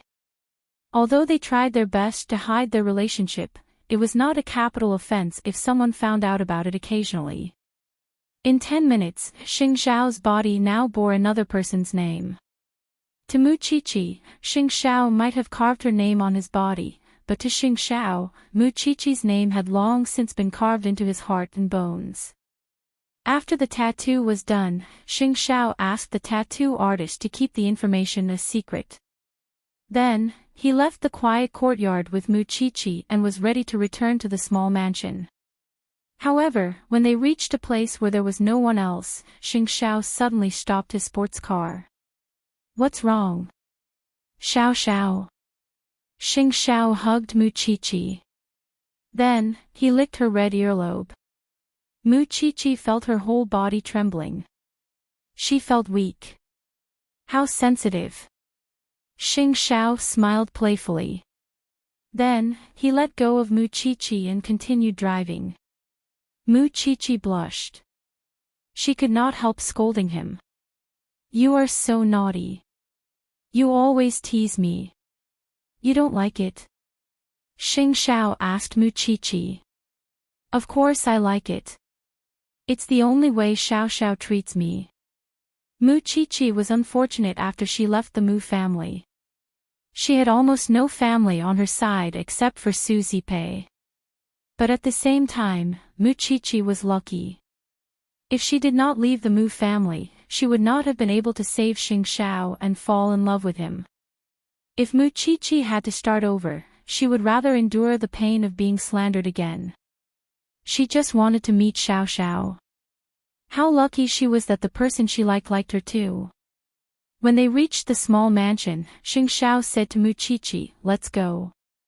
The tattoo, I know how to explain it to Aunt Zipei. Muchichi replied. Good girl. Muchichi, who had changed her appearance, mustered the courage to enter the house. She smiled confidently when she saw Su Zipei's surprised expression. I'm home, Aunt Zipei. Su Zipei looked at Muchichi from head to toe. She could not help but sigh when she saw how beautiful Muchichi was. Chichi, you've really grown up. You've become beautiful. Do I look good? Of course. But your earlobes, it's a tattoo, Aunt Zipei. I had a dream that Mu Tongxue was pretending to be me and did something illegal. The police found me and arrested me. I was very sad, but no one could tell us apart. So, I told Brother Xiao about it and he brought me to get a tattoo. He said that Mu Tongxue and I would be more obvious this way. What does it mean? Su Zipei was studying the meaning of the letters. It doesn't mean anything. The tattoo artist asked me to choose a pattern. I thought it looked good, so I chose it. I don't know what it means. Muchichi said naturally. Su Zipei nodded in agreement. That's good. But, will the school give you trouble? No one would find out if I let my earlobes down. Moreover, I'm going to graduate soon. It won't be a problem. Muchichi explained. Su Zipei did not say anything else. She was very satisfied with Muchichi's attitude. Chapter 65. Muchichi successfully hid the origin of the tattoo. She went back to her room and lay down on the bed in satisfaction. To her, every day she spent with Xing Xiao was like burning herself. Because she did not know when bad news and blows would come one after another. She had neither status nor background, and her family was hostile to Xing Xiao. Moreover, Xing Xiao was her benefactor. With so many factors, she did not know how far she could go with Xing Xiao. But just as she had told Xing Xiao before, as long as Xing Xiao did not give up on her, she would not give up on him even if her head was bleeding. It did not matter if others looked down on her or humiliated her. She was prepared to sacrifice everything for this relationship. To her, she had to give everything she had. But to Xing Xiao, he did not just want to give up his heart. He would advance step by step, plot and lay all the foundations for Mu Qiqi so that she would not have to go through more hardships. As a man, planning for the future was something he had to consider, no matter what kind of situation he was in. He would never let go of what he wanted. Looking at the tattoo in the mirror, Xing Xiao put on a shirt to cover Mu Qiqi's name because Mama Xing had been knocking on the door for a while. Xing Xiao got up and opened the door. Mama Xing was holding a key in her hand. She said, "The house is ready. It's a villa with a view of the sea. When are you going to move in?" "After the new year." Xing Xiao replied. "That's right. There are a lot of family gatherings during the new year. It's not convenient for you to be out alone." "Xing Xiao, you won't disappoint me, will you?" "When have I ever disappointed you?" Xing Xiao asked Mama Xing in return. He had always been swift and decisive in business and had created a legend of invincibility. Of course, he knew that Mama Xing was referring to disappointment, but he was just playing dumb. "Among you and your brother, the family has the highest expectations for you. You know what I mean." Since he was the crown prince, he was naturally the center of attention. But Xing Xiao did things his own way and never cared about anyone. "Mom, I'm sleepy." Xing Xiao used his trump card. "All right. Rest." Mama Xing left the key and turned to leave his room.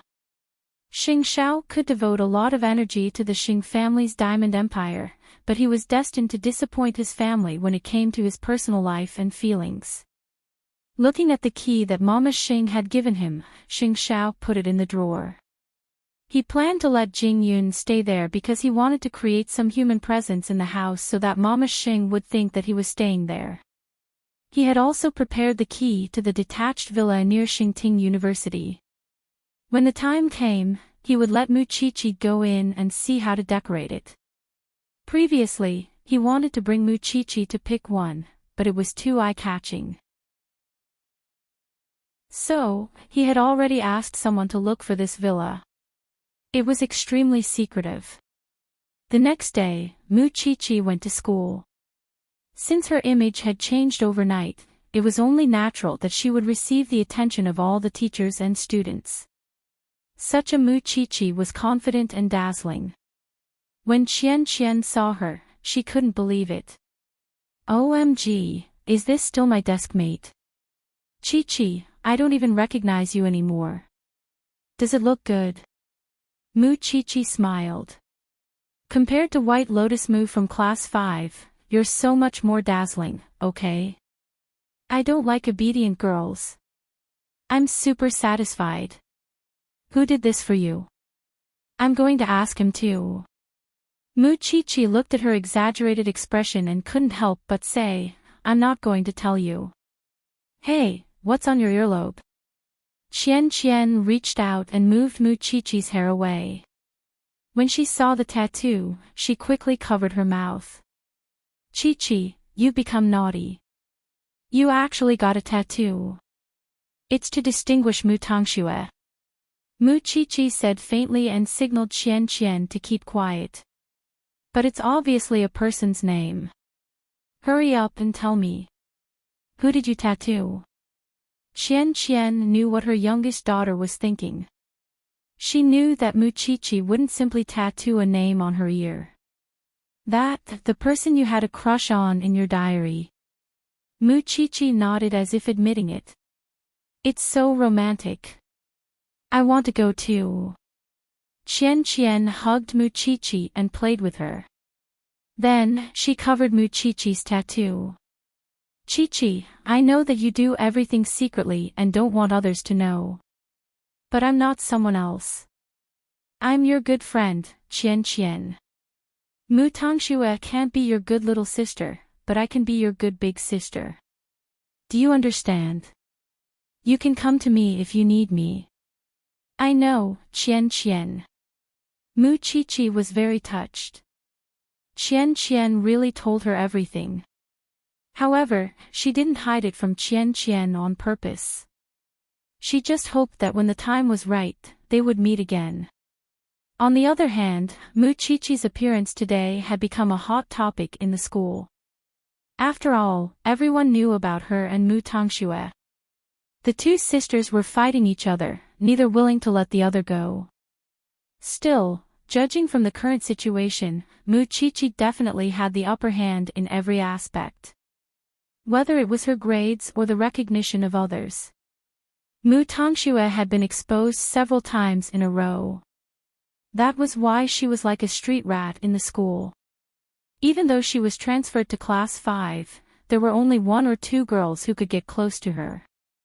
Especially when she saw how dazzling Mu Qiqi was now, Mu Tangxue could only do the work that Papa Mu arranged for her to numb her nerves.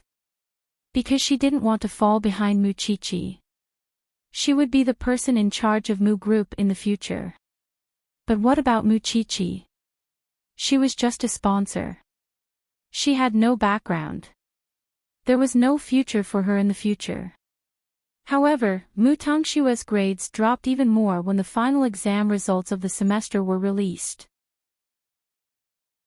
It would be difficult for her to get into Enchanting University. Mu Tangxue was very worried about that. Mama Mu couldn't help but think of her previous idea. She wanted to change the grades of the two sisters after the college entrance exam. She didn't think it was necessary before. But now, she felt that she had to prepare for it as soon as possible. After all, there was not much time left after the new year. Speaking of the new year, the semester was coming to an end. But Mu Qiqi thought that Xiao Xiao would be busier during this period. Moreover, there were so many people in the Xing family. They would definitely celebrate the new year together. That meant that she could only spend the new year with her aunt. Xiao Xiao wouldn't be able to leave, would he? That night, the two of them went on a date as usual when Su Zipei was asleep. However, Xing Xiao didn't bring her to the revolving restaurant or other places that she was familiar with. Instead, they went to the new villa area. When the sports car drove into an unfamiliar place near Enchanting University, Mu Qiqi suddenly realized something. Xiao Xiao, this is Enchanting University's campus. Chapter 66. Mu Qiqi's heart was beating wildly.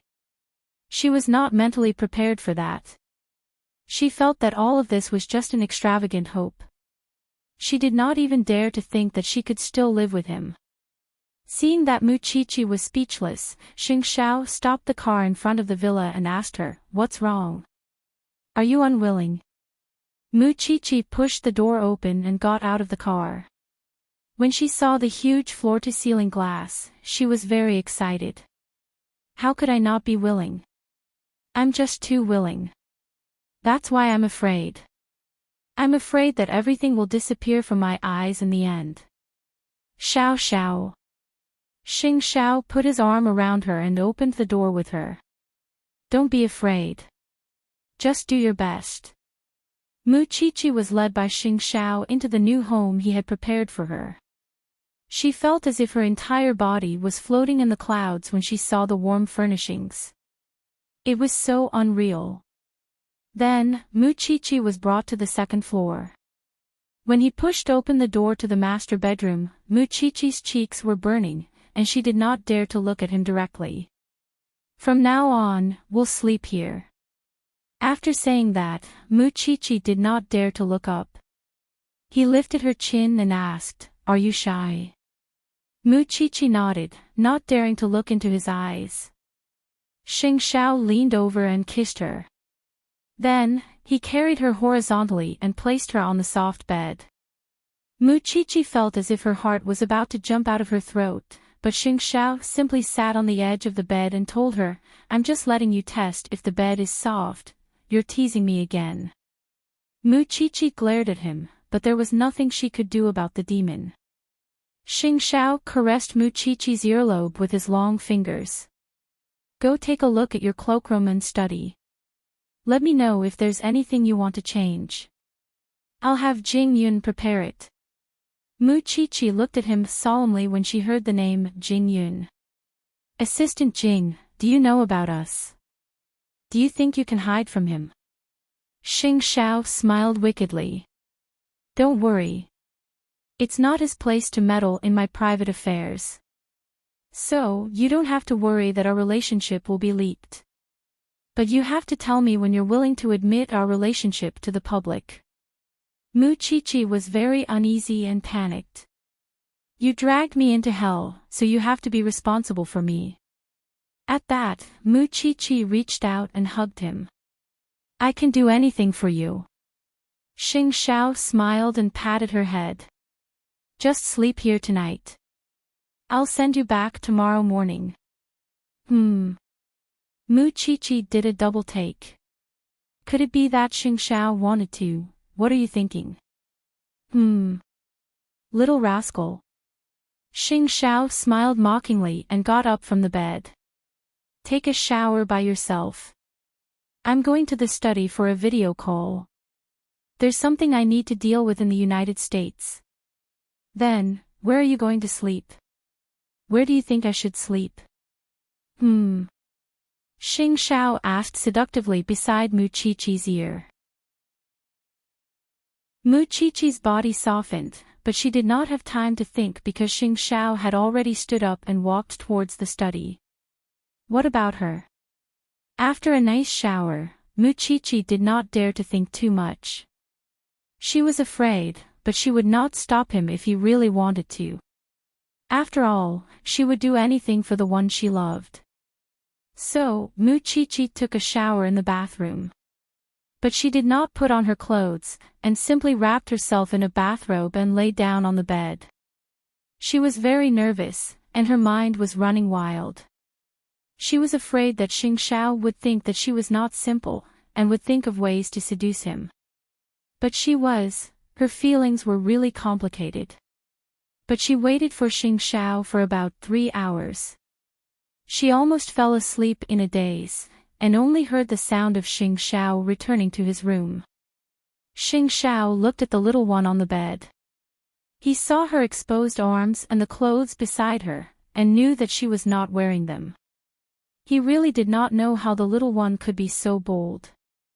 After washing up in the bathroom, Xing Xiao dressed neatly and returned to the bedroom, and quietly lay down beside Mu Qiqi. Mu Qiqi was so frightened that she wanted to turn over, but Xing Xiao held her down. Don't move. Or I don't know what I'll do. Xiao Xiao, Xing Xiao raised his head and looked at Mu Qiqi. He caressed her earlobe with his finger and said softly, I want you, but not now. At least, when you go to university, you will no longer be a little thing. Don't be easily coaxed by men. Even though I'm the only man you could have in this life. With that, Xing Xiao kissed Mu Qiqi's forehead and lay back down. Sleep. You have to wake up at 5. How could Mu Qiqi fall asleep under such circumstances? In her new home, with Xing Xiao lying beside her, Mu Qiqi felt that her life had been turned upside down by Xing Xiao. She felt that she could never go back to the right track. That night, Mu Qiqi was very careful and nervous. She was a little disappointed. So, she could not sleep until Xing Xiao woke up in the wee hours of the morning. To be precise, he did not fall asleep either. You keep tossing and turning. It seems that you really want me to do something to you. Having said that, Xing Xiao sat up and hugged Mu Qiqi in his arms, letting her lean against his strong chest. Xiao Xiao, if I didn't pester you, have you thought about what kind of partner you would find? Mu Qiqi asked. Not interested. Xing Xiao answered decisively. It's not like I haven't seen other men changing their women 3 times a day. But that has nothing to do with me. You don't like those, I don't like others touching my things. That's why I don't like touching what others have touched. Xing Xiao explained to Mu Qiqi very seriously. Mu Qiqi, I'm not a stickler for rules, and I don't like to follow them either. That's why I prefer to play with taboos like you. Mu Qiqi listened quietly in Xing Xiao's arms, because she had a feeling that Xing Xiao liked to describe her as bad. But in fact, he was very attentive and considerate of others' feelings, even when they were in a bad situation. Unable to hold back, Mu Qiqi kissed the back of Xing Xiao's hand. I'll follow you with big strides. Xing Xiao hugged Mu Qiqi. He knew that she was naked under the blanket, but he did not put his thoughts into action for Mu Qiqi's sake. Because he did not want to become truly despicable. The two of them leaned against each other and soon fell asleep. In their new home, the two of them slept in each other's arms. At 5 in the morning, Xing Xiao woke Mu Qiqi up punctually and sent her back to the little mansion. On the way, Mu Qiqi could not help asking, Xiao Xiao, is the Xing family very busy for New Year? Very busy. Xing Xiao answered. Then. Danian, are you unable to come out of the Xing family? Why? Do you want to see me? Or do you want to be like last night? Chapter 67. You evil little thing. Xing Xiao sneered. Then, he stopped the car near the villa. Just stay at home. I will come back to find my heart. What do you mean? You took my heart. Who else can I ask for it if I don't ask for it? Then, he kissed Mu Qiqi's lips. Mu Qiqi laughed. It was so sweet. Then, she pushed the door open and went home. Although she felt sorry for her aunt, she felt that she had gone crazy. Soon, the school announced that it was a holiday. However, Mu Qiqi did not have the life to take a holiday. She had spent the whole holiday studying so that she could become stronger. She wanted to improve herself in all aspects. Meanwhile, under Papa Mu's introduction, Mu Tongxue was also meeting some business friends or socialites, starting to interact with them. Of course, it was only a few months before the college entrance examination. Mu Tongxue showed her anxiety. She fainted a few times at home. Mama Mu could not stand it any longer, and told Mu Tongxue about her previous plan. Although it's risky, I think your sister is more confident with her results. I've already asked around, and all you need to do is pay. After the college entrance exam, your sister's results will be yours. Mu Tongxue nodded. That's right, Mu Tongxue. Mu Tongxue did not say anything. But, as she nodded to gain her father's trust. Mommy, you are the best to me. Even so, you still have to do your best.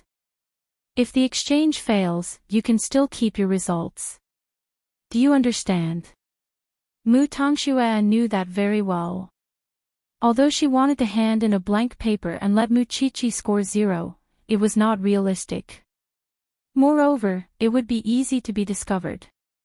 So, Mu Qiqi could only take advantage of it. Recently, your father has brought you to visit many of his friends. It seems that he trusts you more and more. Study hard. In the end, Mu Group will be yours. I understand, Mommy. She would let Mu Qiqi enjoy herself for a few more days. When the results of the college entrance examination were out, she would cry all over again. Mu Qiqi patiently attended all sorts of tutoring sessions, but realized that her aunt seemed to be more willing to spend time on grooming herself in the last few days. Mu Qiqi paid close attention to Su Zipei's every move, and could not help asking her before dinner, Aunt Zipei, you've changed recently. Su Zipei was stunned. You saw through me. Aunt, if there's anything, you can tell me. Mu Qiqi held Su Zipei's hands and said. Do you still remember your vice principal? Su Zipei asked. So he lives nearby too. I saw him going out several times when I went to buy groceries, so he pursued you? Mu Chi-Chi asked excitedly. I don't know what he sees in me. Maybe I was mistaken. You know, although your uncle was chased out of Jianchuan, I still have a clean break with that scum. Plus, you need to take care of me. How could I think about those messy things? Mu Chi-Chi thought of their vice principal, a cute uncle in his early 40s. He was a good match for her aunt. In fact, the vice principal had already noticed Su Zipei when she attended Mu Chi-Chi's parent-teacher conference. Later, he was very excited when he found out that she was in the villa area. So, he could not help but talk to Su Zipei. After a while, how could Su Zipei not understand what he meant? Aunt Zipei, if he is really a good person, why can't you agree? Don't sacrifice your life for me. Mu Chi-Chi held Su Zipei's hands and said. It's still not appropriate. It's going to be New Year soon. I have to go to Sea City for 2 days to visit your grandparents and sweep their graves. Do you want to go with me? Actually, Su Zipei just wanted to escape. At her age, she did not want to marry into a rich family. She felt that her current life was more comfortable. Aunt Zipei, I still have a lot of classes. Don't worry, I will ask old Lin to help me wherever I go. Don't worry, Mu Chi-Chi replied. No, you can take old Lin with you. At most, I won't go out for a few days when you are not home. Su Zipei thought about it and nodded. It's good that you don't want to go. When your grandparents were still alive, they didn't treat you well. There's no need for you to go and see them. However, I won't be taking Elder Lin away.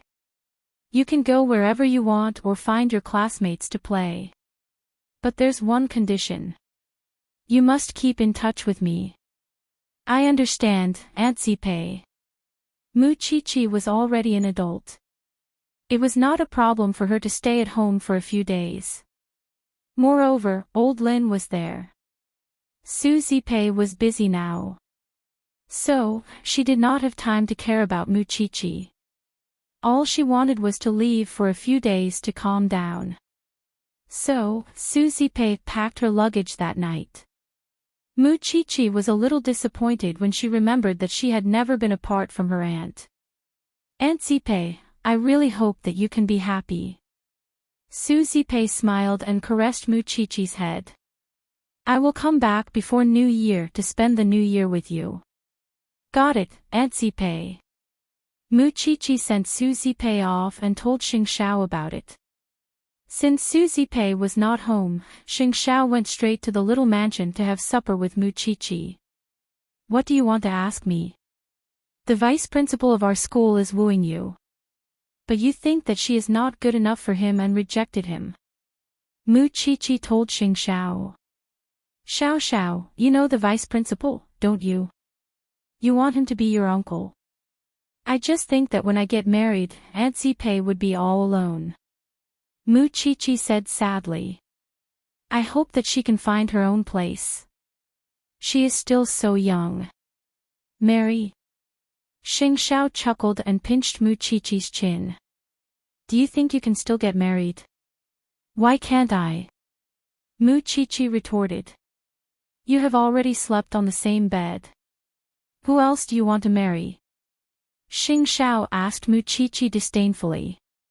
You're not innocent anymore, Mu Chi-Chi. Mu Chi-Chi blushed but did not say anything. Instead, she held Xing Xiao's hand under the table. I don't want anyone but you.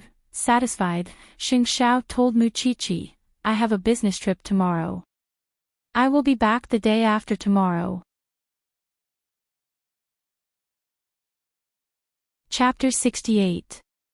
As if it was a prank, Xing Xiao suddenly approached Mu Chi-Chi and whispered into her nose, What about tonight? Mu Chi-Chi did not dare to move, and could only answer honestly, It's your home. You can stay wherever you want. What if? I want to sleep in your bed tonight. Then Mu-Chi-Chi quickly pointed at Su-Zipei's room. I'll sleep in Aunt Zipei's room. What if? I want you to stay with me.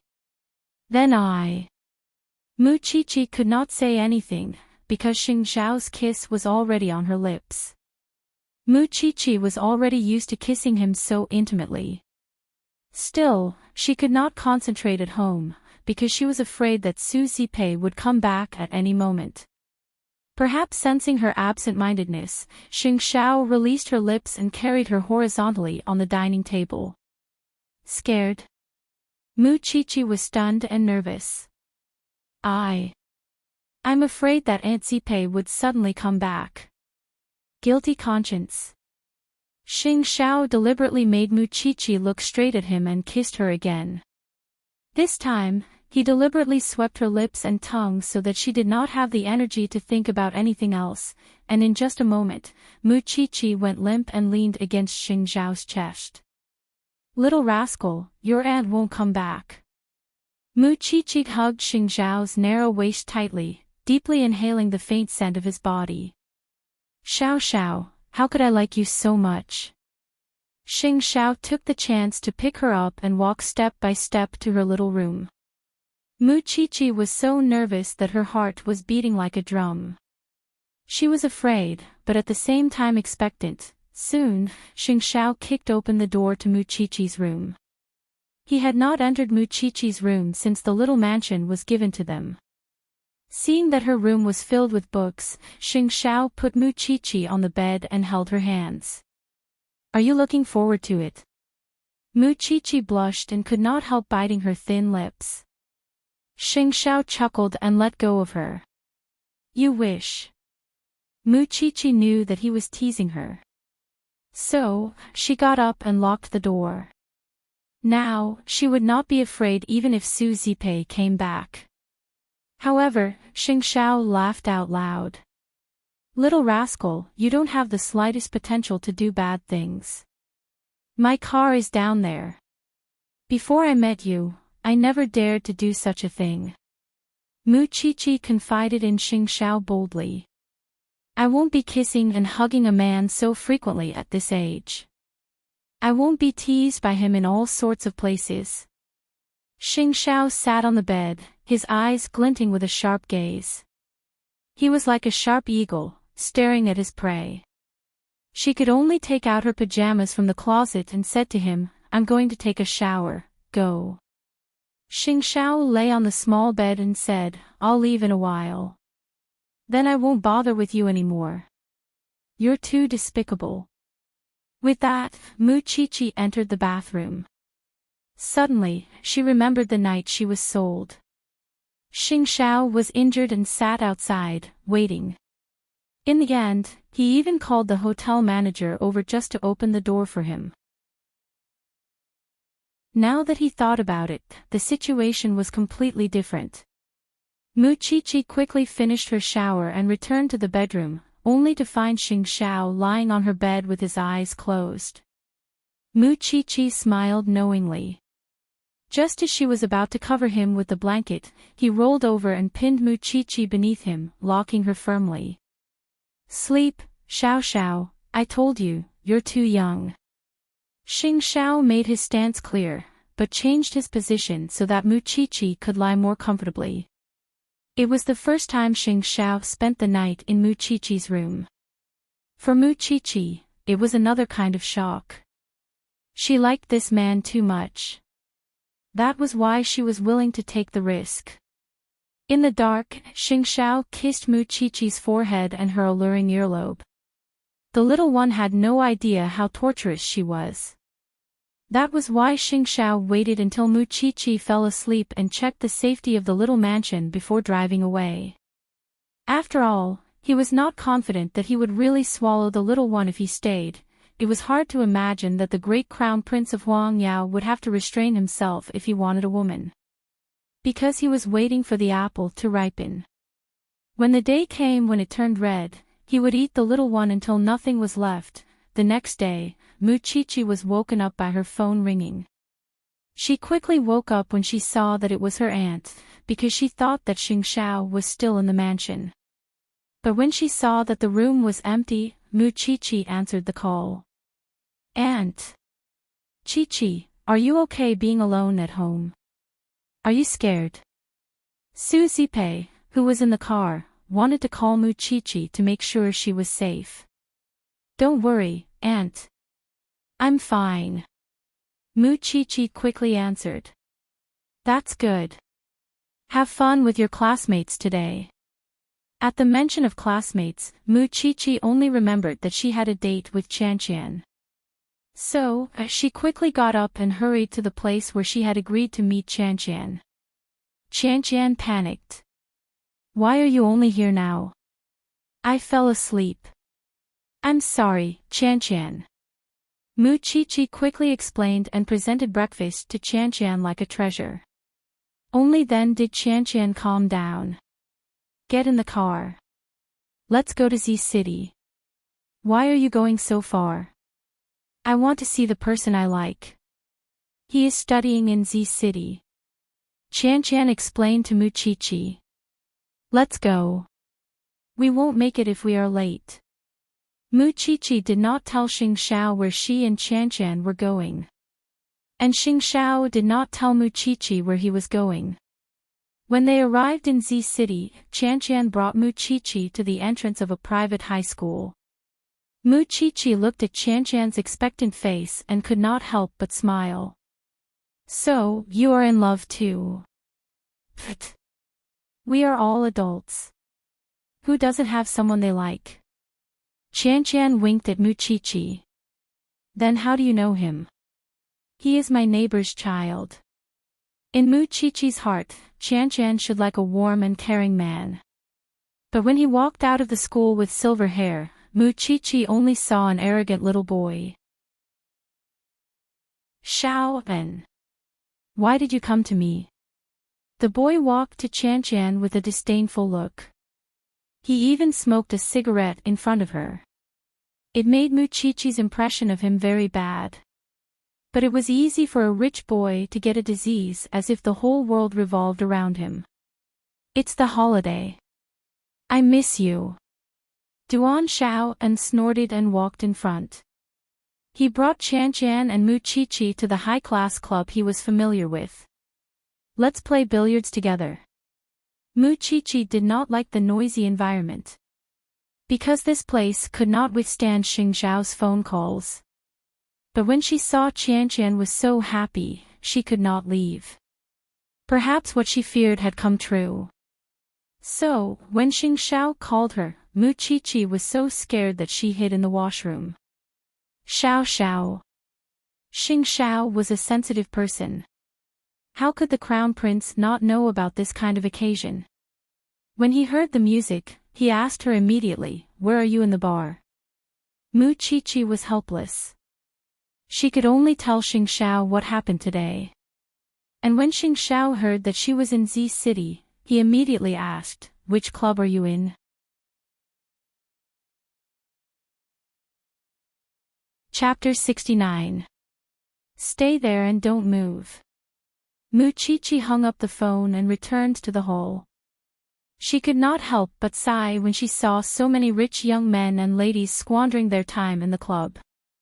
Sometimes, the world of the rich could be very dangerous. Qian seemed to be used to such an environment. It completely changed Mu Chi-Chi's understanding of Qian. Come here, Chi-Chi. I haven't introduced you to each other. Qian waved at Mu Chi-Chi, who was sitting by the window and looking at the scenery. Mu Chi-Chi did not like this kind of occasion, but she still walked to Qian.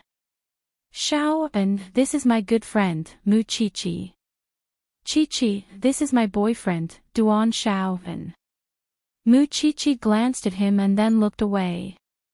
She did not like the kind of boy who deliberately dressed up to make others stay away from him. That was a boy who had not grown up. Duan Xiao and held the cue and sneered at Mu Chi-Chi. Your friend does not know how to play, does she? She is shy. She is a good girl. What is a good girl doing here? Duan Xiao and glanced at Mu Chi-Chi contemptuously. Chi-Chi does not like this place.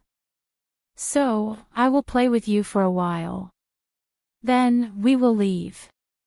Qianqian knew that her friend was cautious, but she did not forget to protect her. Up to you. Qianqian stood up and played basketball with Duan Xiao and Mu Chi-Chi was bored. Her tattoos and her attire did not make her look like an obedient child. But her eyes showed that she was a newbie. Very soon, a tall figure entered the Dynasty Club and was looking around for something. Perhaps it was because of his demonic aura, which coincided with the club, so many men and women whistled at him along the way. At this time, Mu Chi-Chi was lying on the sofa in a daze. Duan Xiao and Qianqian saw Xing Xiao first. I did not expect to see him here. Duan Xiao and pointed at Xing Xiao with his chin. Who is it? The Crown Prince of Huangyao. Duan Xiao and said. Qianqian turned around and saw Xing Xiao. She immediately understood why Duan Xiao and was surprised. After all, she knew how famous this man was in Jianchuan. Mu Chi-Chi did not see Xing Xiao until he walked in front of her. He grabbed her collar and lifted her up. When Qianqian saw that, she immediately walked over and defended her friend. What are you doing? Mu Chi-Chi was surprised to see Xing Xiao. She quickly said to Qianqian, it's okay. You can play. Xing Xiao was too lazy to care about Qianqian. But to prevent the little one from being brought to such an occasion again, he did not forget to warn her. Don't let me know that you bring her to such a place again. It's very safe here, like a wolf or a tiger. After saying that, Xing Xiao grabbed Mu Chi-Chi and left. Mu Chi-Chi quickly resisted. Xiao Xiao, let me tell Qianqian. After all, she brought me out to play today. Xing Xiao let go so that Mu Chi-Chi's feet touched the ground. Mu Chi-Chi took a deep breath and said, 1 minute. Then, she returned to Qianqian and looked at her widened eyes. Qianqian, when are you leaving? Give me a call. We'll meet up again. Qianqian could not help but grab Mu Chi-Chi. She could not believe it. Is the Crown Prince yours? Boyfriend? Mu Chi-Chi answered helplessly. She did not expect to introduce Xiao Xiao under such circumstances. Qianqian's eyes widened. She was shocked to death by Mu Chi-Chi. All right. You go first. We'll talk about this later. Okay. I'll call you later. Then, Mu Chi-Chi obediently returned to Xing Xiao's side. The two of them left the club together. Qianqian watched them leave. She could not believe it. Am I hallucinating? Isn't Mu Chi-Chi secretly in love with someone in school? Damn, he managed to get the crown prince. This ability is really not just for show. I've underestimated your friend. Duan Xiao and could not help but sigh. I say, Mu Chi-Chi has changed so much recently. She even has White Lotus Mu under her feet. With the crown prince supporting her, who should she be afraid of? Qianqian suddenly felt very happy. White Lotus Mu probably would not have expected that Mu Chi-Chi had such a powerful backer. Moreover, even if White Lotus Mu got married in the future, she would be suppressed by Mu Chi-Chi. After all, Mu Chi-Chi had seduced the best girl in Jianchuan. Ha ha ha. This is great. Mu Chi-Chi did not know that Qianqian was secretly enjoying herself. She just followed behind Xing Xiao obediently. She did not dare to make a sound. You're so arrogant just because I'm not here for a day. Mu Chi-Chi felt a little guilty. She quickly changed the topic. Aren't you on a business trip? I'm on a business trip. It's a production base 20 kilometers away from City Z. Xing Xiao glanced at Mu Chi-Chi who was looking down at the ground. I'm having fun. Xiao Xiao. Before Mu Chi-Chi could explain, Xing Xiao dragged her into the sports car. He made her sit on his lap and pressed her against the steering wheel. Then, he scolded her harshly.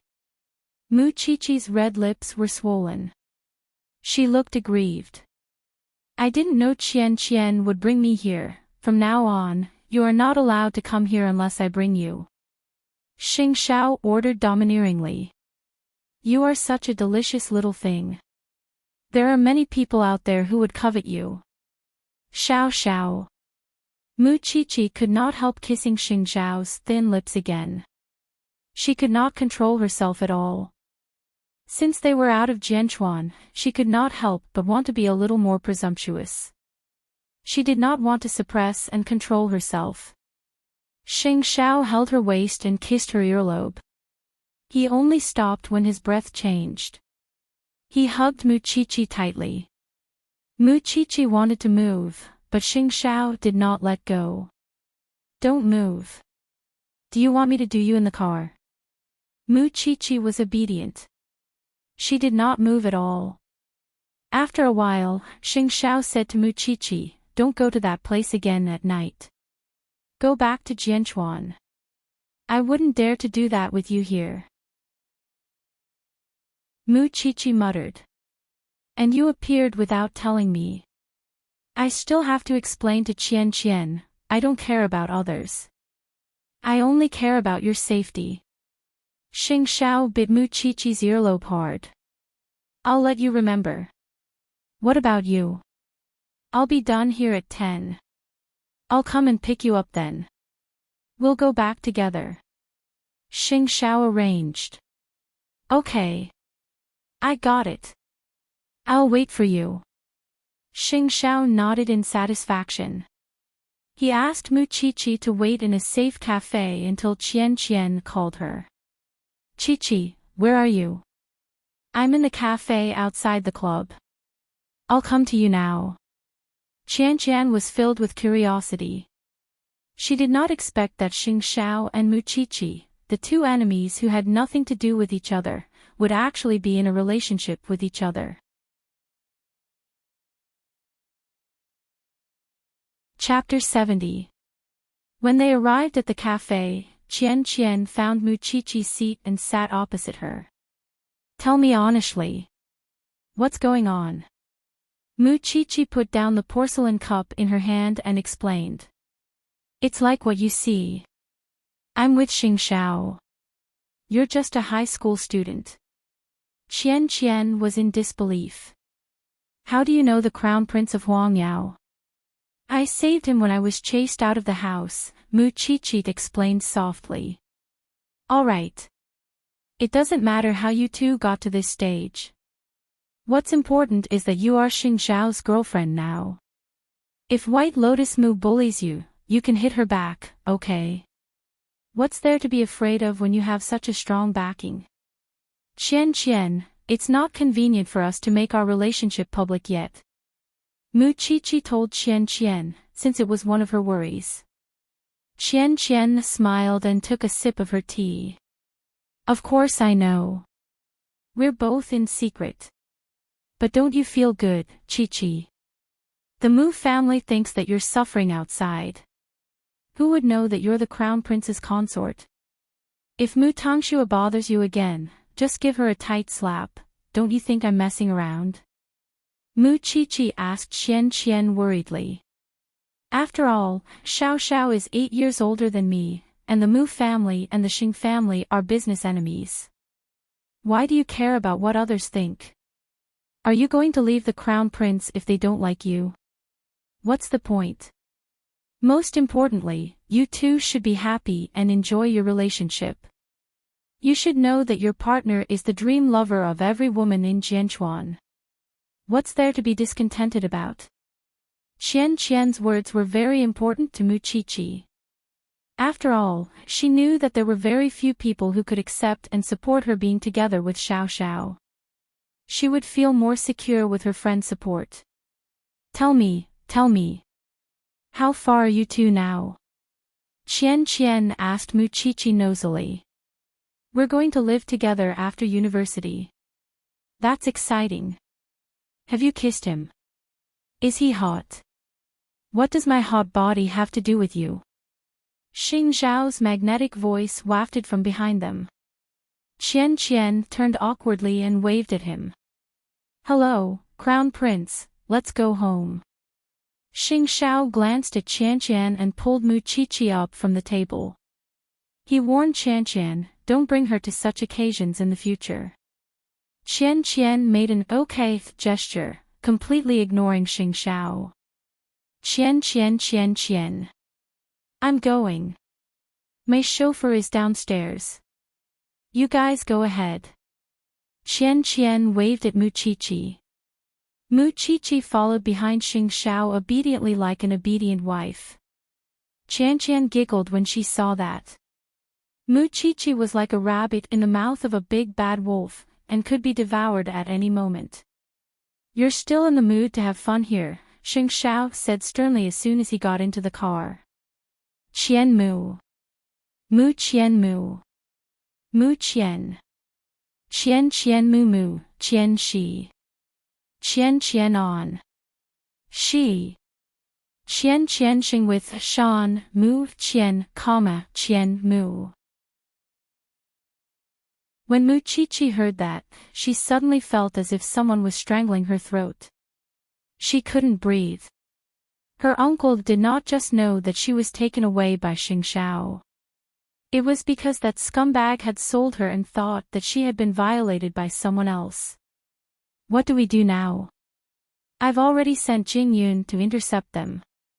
Xing Zhao answered Mu Qiqi as he drove. Seeing her pale face, he asked, Are you scared? No. Mu Qiqi said stubbornly. In fact, she was afraid that her relationship with Xing Zhao would be exposed. If that happened, she would not be able to stay by Xing Zhao's side forever. She was very greedy for the life with Xing Zhao now.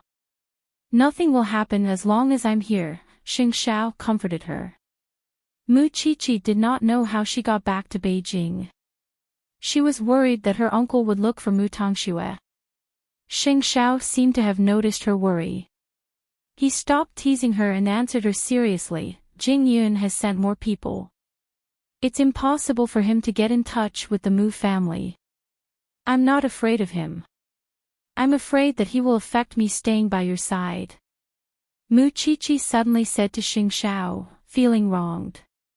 When they arrived at the small villa, Xing Zhao parked the car in front of the villa. Then, he pinched Mu Qiqi's chin and told her seriously, No one can affect you staying by my side. Mu Qiqi's eyes were filled with tears. But she did not let them fall. I'm not afraid of losing anything now. I'm just afraid of not having you by my side. Just as Mu Qiqi finished her words, Xing Zhao grabbed her waist and pulled her onto his lap. Then, he pressed her against the steering wheel and punished her harshly. Mu Qiqi could not breathe under Xing Zhao's deep kiss. When she regained consciousness, Xing Zhao had already carried her out of the car and entered the villa. Of course, they could only be so presumptuous when Su Zipei was not around. They kissed from the door to the bedroom as if there was no one else around. Mu Qiqi breathed in big mouthfuls of fresh air.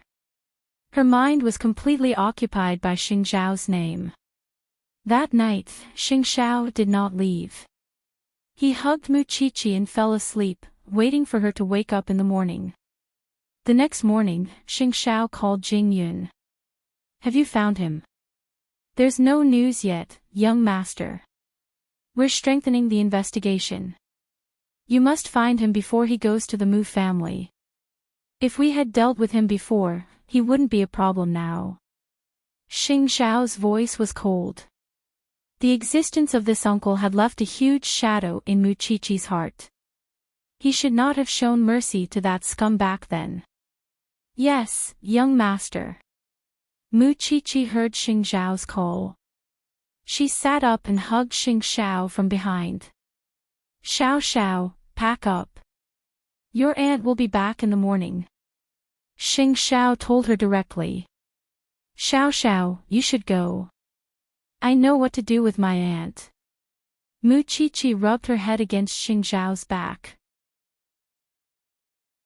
Xing Xiao turned and put his arm around Mu Chi-Chi's neck, pulling her closer to him. I, Xing Xiao, never like to be secretive, he told her.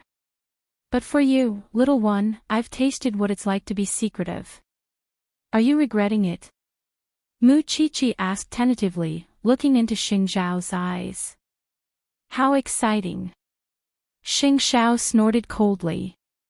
I won't be merciful when I find your uncle. Don't interfere with how I deal with him.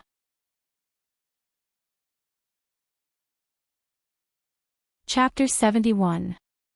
After Xing Xiao left, Mu Chi-Chi quickly got out of bed and tidied up the room, afraid that Su Zipei would notice that a man had been in the room. Fortunately, Su Zipei's mind was focused on that scumbag when she got home. She did not even notice if a man had been lying on the big bed in Mu Chi-Chi's room. When I went to visit your grandparents' graves, I heard that your scumbag uncle had appeared in your hometown not long ago. He's probably hiding somewhere in Jianchuan now. Su Zipei was really worried. If that scumbag went to the Mu family and let them know that Mu Chi-Chi was sponsored by Xing Xiao, the Mu family would never allow Mu Chi-Chi to stay in the small mansion no matter what. That scumbag likes gambling. I could ask his old friends. They might know where he is. And, it's too dangerous.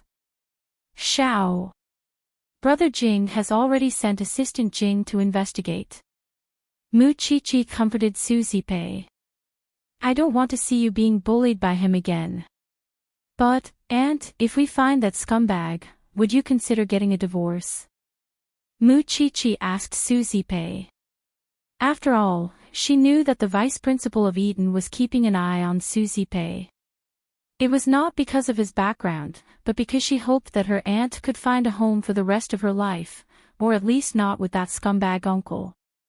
Su Zipei looked at Mu Chi-Chi and said nothing. After a long while, she nodded. I do have to get a divorce. But I'm not doing it so I can remarry. Aunt, anything is fine as long as you are happy. But not that scumbag. Let's find him first. I'll ask his friends. Su Zipei insisted. Don't worry, I know what I'm doing. I'm just making a few calls. That was more like it. That was why Mu Chi-Chi did not stop her. In fact, that scumbag had secretly returned to Jianchuan, but he could not resist the urge to continue gambling. However, after entering the casino with great difficulty, he would lose all of his earnings very quickly.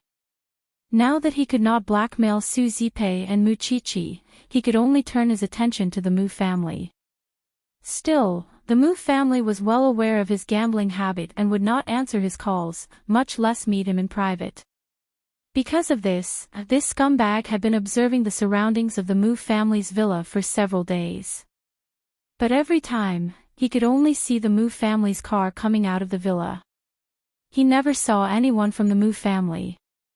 Seeing that he didn't even have enough money to eat, this man decided to stop the Mu family's car to blackmail them. Even a poor relative was still a relative.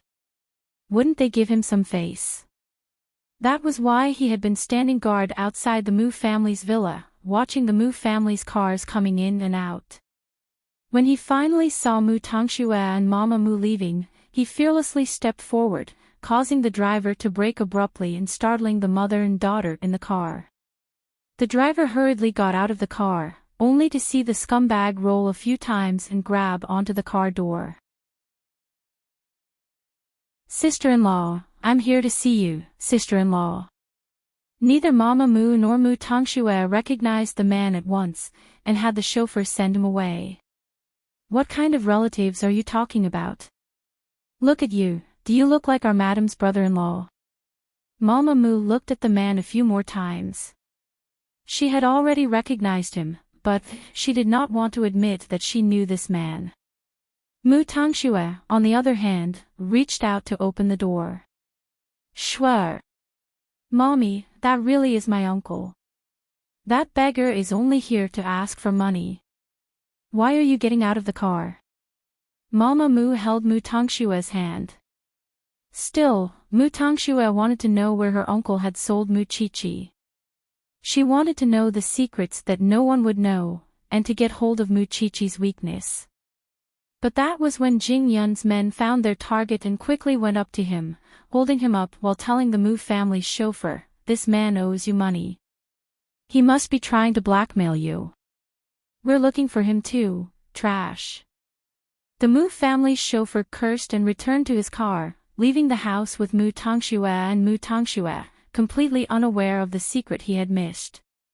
Soon, Jing Yun brought the man to his and Su Zipei's house, and waited for Xing Xiao to deal with him. When Xing Xiao learned about it, he gave Su Zipei a call. When Su Zipei learned that the man had been captured, she brought the divorce papers to their old house. When she saw that the scumbag was unrepentant, she promptly put the papers in front of him. "I've suffered a lot from you over the years. I had thought that I could endure it for the rest of my life, but I really didn't expect that you would sell Mu Chi for money." The man was surprised to see that Su Zipei had become so beautiful and noble. "Su Zipei, are you seeing someone else? I just want to divorce you." Su Zipei repeated. "I won't. I won't let you have it easy even if I die." Su Zipei laughed self-deprecatingly. She really never realized that she had been so blind before. "Do you still remember what young Master Xing said when you were chased out of Jianchuan?" Su Zipei asked her husband. "Now that you're back, don't blame me for not reminding you that your limbs might be cut off." The man was left dumbfounded at that. "Young Master Xing knows. Who do you think caught you?" Su Zipei asked him in return. "You still want to go to the Mu family? What do you want to say to the Mu family? You've sold their daughter. Do you think the Mu family will care about you? Let me tell you, the Mu family has prepared a lawyer to catch you. You're lucky that they didn't recognize you today. Why don't you hide far away? Do you want to die?" The man felt a chill down his spine when he heard that. "Then what should I do now?" "Sign the divorce papers. Then, I have some money here. You can take it with you, but you must leave Jianchuan immediately." Su Zipei coaxed the man.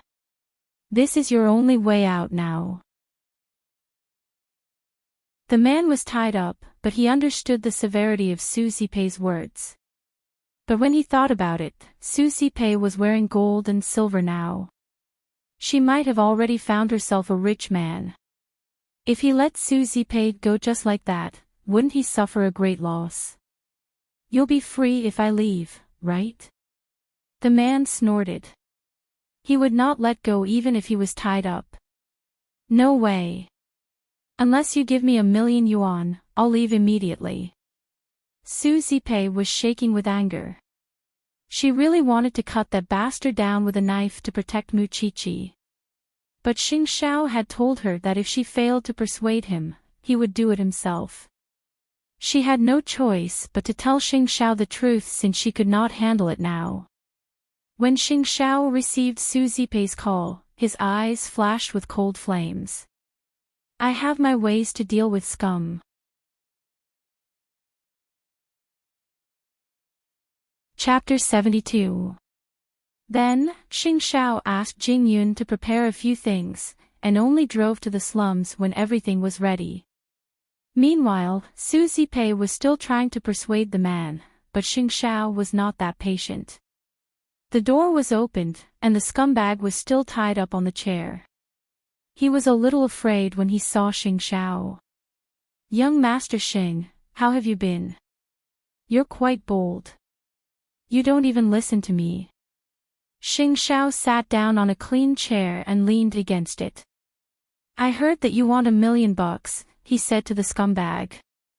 Xing Xiao had stood up for Mu Chi before, but he was still poking his nose into her business. Wasn't the answer obvious? Xing Xiao had taken good care of Mu Chi and Su Zipei. So, the scumbag mustered his courage and said, "Young Master Xing, Muchichi is already with you. Do you think it's too much for me to ask for $1 million? To you, it's just a drop in the bucket. Please be generous for once. Xing Xiao nodded. Since I'm in a good mood today, I'll give you a little. But I don't have $1 million, but I can give you $100,000. Do you want it? The scumbag wanted to bargain when he heard that it was only $100,000, but Xing Xiao cut him off. You won't have a single cent if you're greedy. The scumbag knew that Xing Xiao was not to be trifled with, and he just wanted to take the money and leave. It seemed that he had something on Xing Xiao, and he could come back to extort more from him. All right, 100,000 it is. Then, Jing Yun put the $100,000 in front of the scumbag. But before that, Xing Xiao had a condition. Sign here, and you won't come back to Beijing from now on. No problem. You're too generous, young Master Sheng. And the divorce agreement.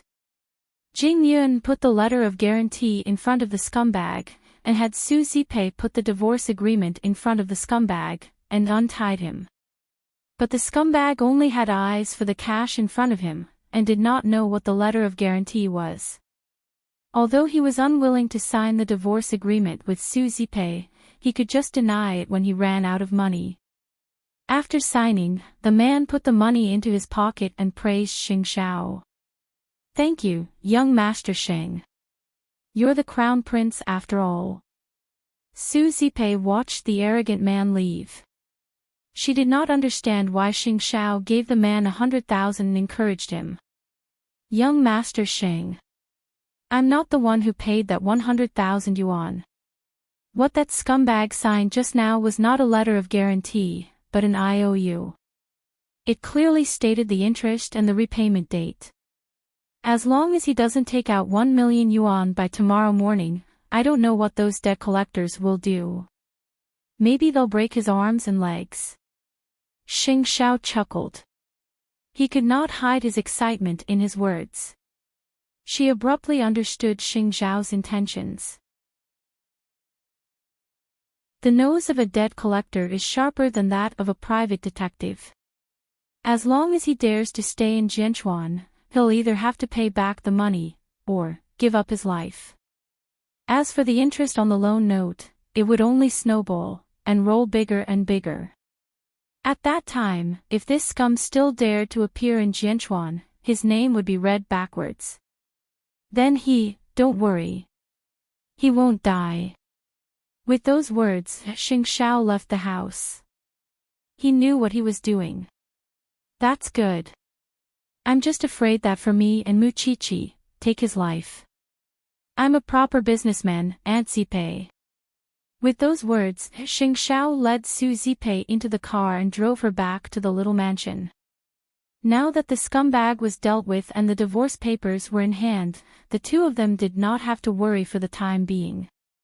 Still, Su Zipei felt even more guilty. She felt that she and Muchichi owed Xing Xiao more and more. Even if Xing Xiao only wanted Muchichi from start to end, he still wanted her. Muchichi had been worried until the two returned home. She quickly went up to them. Aunt Zipei, how is it? Young Master Xing, it's all settled. Su Zipei told Muchichi. And the divorce papers. That's good. Muchichi reached out and hugged Su Zipei, before looking up at Xing Xiao. Although she did not know how Xing Xiao did it, she only felt that she was adding to his burden. Xing Xiao fixed his gaze on Muchichi, his meaning clear. Muchichi quickly let go of Su Zipei and said, Aunt Zipei, it's good that you're fine. I left in a hurry last night and didn't have time to explain to Qianqian. I'll go look for her now. You should rest at home, go. Su Zipei's mood was very complicated. She held the divorce papers in her hand and needed to organize her thoughts. That was why she did not stop Muchichi. I'll send you there. Xing Xiao said. Thank you, young Master Sheng. Su Zipei thanked Muchichi on her behalf and watched them leave the house. Of course, going to look for Chan was just a pretense. Xing Xiao brought Mu Qiqi to their new home. With this secluded place, Xing Xiao did not have to bring Mu Qiqi to the revolving restaurant anymore. Once they entered the house, Xing Xiao picked Mu Qiqi up by the waist and put her on the dining table. Then, he kissed her fiercely. Mu Qiqi tried her best to respond, wanting to give him her whole heart, but no matter how crazy Xing Xiao was, he knew the severity of the situation. Before they had that thought, he left Mu Qiqi's lips. Why? Are you still unhappy? I think I'm a burden to you. I don't want to cause trouble for you all day. I want to be useful to you. Mu Qiqi answered Xing Xiao seriously. Do you think you're not useful enough for me? Xing Xiao sneered. He grabbed her hand and put it on his body. His strong body hid the desire that was about to erupt. Mu Qiqi buried her head in Xing Xiao's chest. She could not help but raise her head and feel the man's Adam's apple with the tip of her tongue. Xing Xiao immediately pressed her down and spanked her little butt. Do you want to die? Xiao Xiao, I can do it. With your current body, you can't endure my demand. After Xing Xiao was done, he helped her up and stared at her tearful eyes. Or, can you go to college with a big belly? Mu Qiqi did not think too much. She just felt that she did not want to disappoint Xing Xiao again. They were in a stalemate for a while. Then, Xing Xiao carried her down from the dining table. I'm hungry. I'm going to cook. I want to get used to the life of two people. Uncle, no, will that scum really not appear in my life and Aunt's life again? No. Xing Xiao answered with certainty.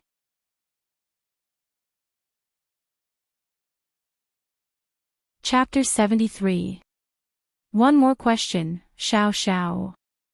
I don't know how to cook. Mu Qiqi looked at Xing Xiao helplessly. Do you? I'll make a bowl of noodles. Xing Xiao got up from the sofa, rummaged through the fridge and took out some ingredients. Mu Qiqi watched as Xing Xiao rolled up his sleeves and busied himself in the kitchen. She obediently stood beside him and helped him. It was as if a god was taking care of a rookie. Xing Xiao, on the other hand, was full of disdain. Although the noodles he made did not look good, Mu Qiqi still felt that it was enough. Because when the noodles were brought to the table, Xing Xiao said, "No one dares to let me cook, except you, little thing." Mu Qiqi took a bite and spat it out mercilessly. Xing Xiao immediately crossed his arms and glared at her coldly. Do you dare to spit it out again? Mu Qiqi thought about it and got down from her seat. She went to Xing Xiao's side and put some noodles in her mouth. She held Xing Xiao's handsome face, and before he could react, she had already put the noodles to his lips. Each of them ate half of it. Mu Qiqi's face turned red, and she smiled. This way, the noodles won't taste bad. Mu Qiqi, you're so naughty. Xing Xiao enjoyed Mu Qiqi's wholehearted care for him. No matter how bad the noodles tasted, there was a sweetness in his mouth. Isn't it because you taught me by example and taught me well? Xing Xiao hugged Mu Qiqi and pointed at the noodles in the bowl. Continue, like just now. It was just past midnight. Mu Qiqi's uncle came out of the casino and was stopped by 3 men in black. They asked him to return the money. The man was a little confused. But when he saw the axes in their hands, he quickly begged for mercy. No, gentlemen, I really don't owe you money. I never borrowed money. And you said you didn't borrow money. Then what is this? As he spoke, the man took out the IOU he had signed during the day. It's clearly written here that you have to return 1 million yuan after midnight. If you're late for 1 day, you have to pay 2 million yuan. If you don't have money to pay the debt, you have to use your limbs to pay the debt. What? It's in black and white. You signed it yourself. Are you going to deny it? When the man saw the note, he suddenly thought of the guarantee that Xing Xiao had asked him to sign. No wonder Xing Xiao was being so generous, he had set a trap for him to jump into. He borrowed 100,000 yuan, and now he had to pay back 1 million yuan. Seeing the other party's acts, the man was frightened out of his wits. He quickly begged for mercy. Everyone, I signed a letter of guarantee during the day, not a promissory note. It seems like you don't want to have one hand and one foot now. Let me tell you, as long as you're in Jianchuan, no matter where you are, we can find you. So, don't even think about denying it. Don't, gentlemen, how about this? Tomorrow morning, I will return the money to you. You have to allow me to collect. The man quickly appeased several debt collectors. Tomorrow morning at 6 o'clock, we'll wait for you at the door. If you dare to run away, you'll spend the rest of your life in bed. With that, they left with their axes, while Mu Chi-Chi's uncle's legs turned to jelly. Although he knew that it was a trap, the scumbag knew that it would not benefit him to stay here any longer. He should run away now while he still had money in his pocket. That was why Xing Xiao received a call from Jing Yun early the next morning. That scumbag has disappeared from Jianchuan without a trace. He left cleanly. Don't let him come back. With that, Xing Xiao hung up. After all, he would remove every factor that could threaten Mu Chi-Chi. Now, Su Zipei was free and had gotten the divorce papers. So, Mu Chi-Chi looked at her with a meaningful gaze. "And, you can bravely pursue your happiness now. Do you think I still have the mood to fall in love after what happened to that scumbag? I just want you to be successful. I'm not interested in anything else." Su Zipei replied. "Alright, let's take it slow." Mu Chi-Chi smiled. Although it was close to the new year, Mu Chi-Chi would stay at home to receive all kinds of training when she did not go out. She did not dare to be negligent at all, because she was even more determined to excel after what happened to her uncle. Only then could she help Xiao Xiao as much as possible and not be a burden to him. And Xing Xiao did it. As he said before, Huang Yao would be busier during the new year because they would have to attend all kinds of banquets. Mu Chi-Chi could even see him on TV sometimes. Of course, she could also see the women standing beside him. They would try to have some physical contact with Xing Xiao without a trace, but Xing Xiao would pretend that he did not see them. Even so, Su Zipei did not know about their relationship. Whenever she saw them on TV, she would tell Mu Chi-Chi, "That girl is a good match for young Master Xing. That actress and young Master Xing are a perfect match." Mu Chi-Chi could not help pulling a long face. Even so, she couldn't tell Zipei that Xing Xiao was hers and hers alone. And because Xing Xiao was busier than ever, Mu Chi-Chi did not have the chance to see him during the New Year's Eve. Although she was busy with classes, she always wanted to text or call Xing Xiao when she had free time. But she was afraid that she would disturb his work. There had been no news from the Mu family for a long time. Perhaps he had completely forgotten the existence of such a person. But she did not expect that Mu Tongxue was practicing her notes at home every day. Because it would make the exchange of papers more perfect. Mama Mu checked Mu Tongxue's homework every day. She was pleased when she saw that Mu Chi-Chi's handwriting was gradually becoming like Mu Chi-Chi's. "Schwa, bear with it. You won't have to be afraid of your sister after the college entrance examination. Moreover, your father is already choosing a suitable husband for you. When the time comes, if you can marry him, it will be even more perfect." It was as if Mu Tongxue lived every day to be more dazzling than Mu Chi-Chi. According to the blueprint Mama Mu had laid out for her, she even felt that she had left Mu Chi-Chi far behind. How could she know that Mu Chi-Chi already had a crown prince? And the victory that she wanted would probably never come to her in this lifetime. there were many guests at home as the New Year's Eve approached.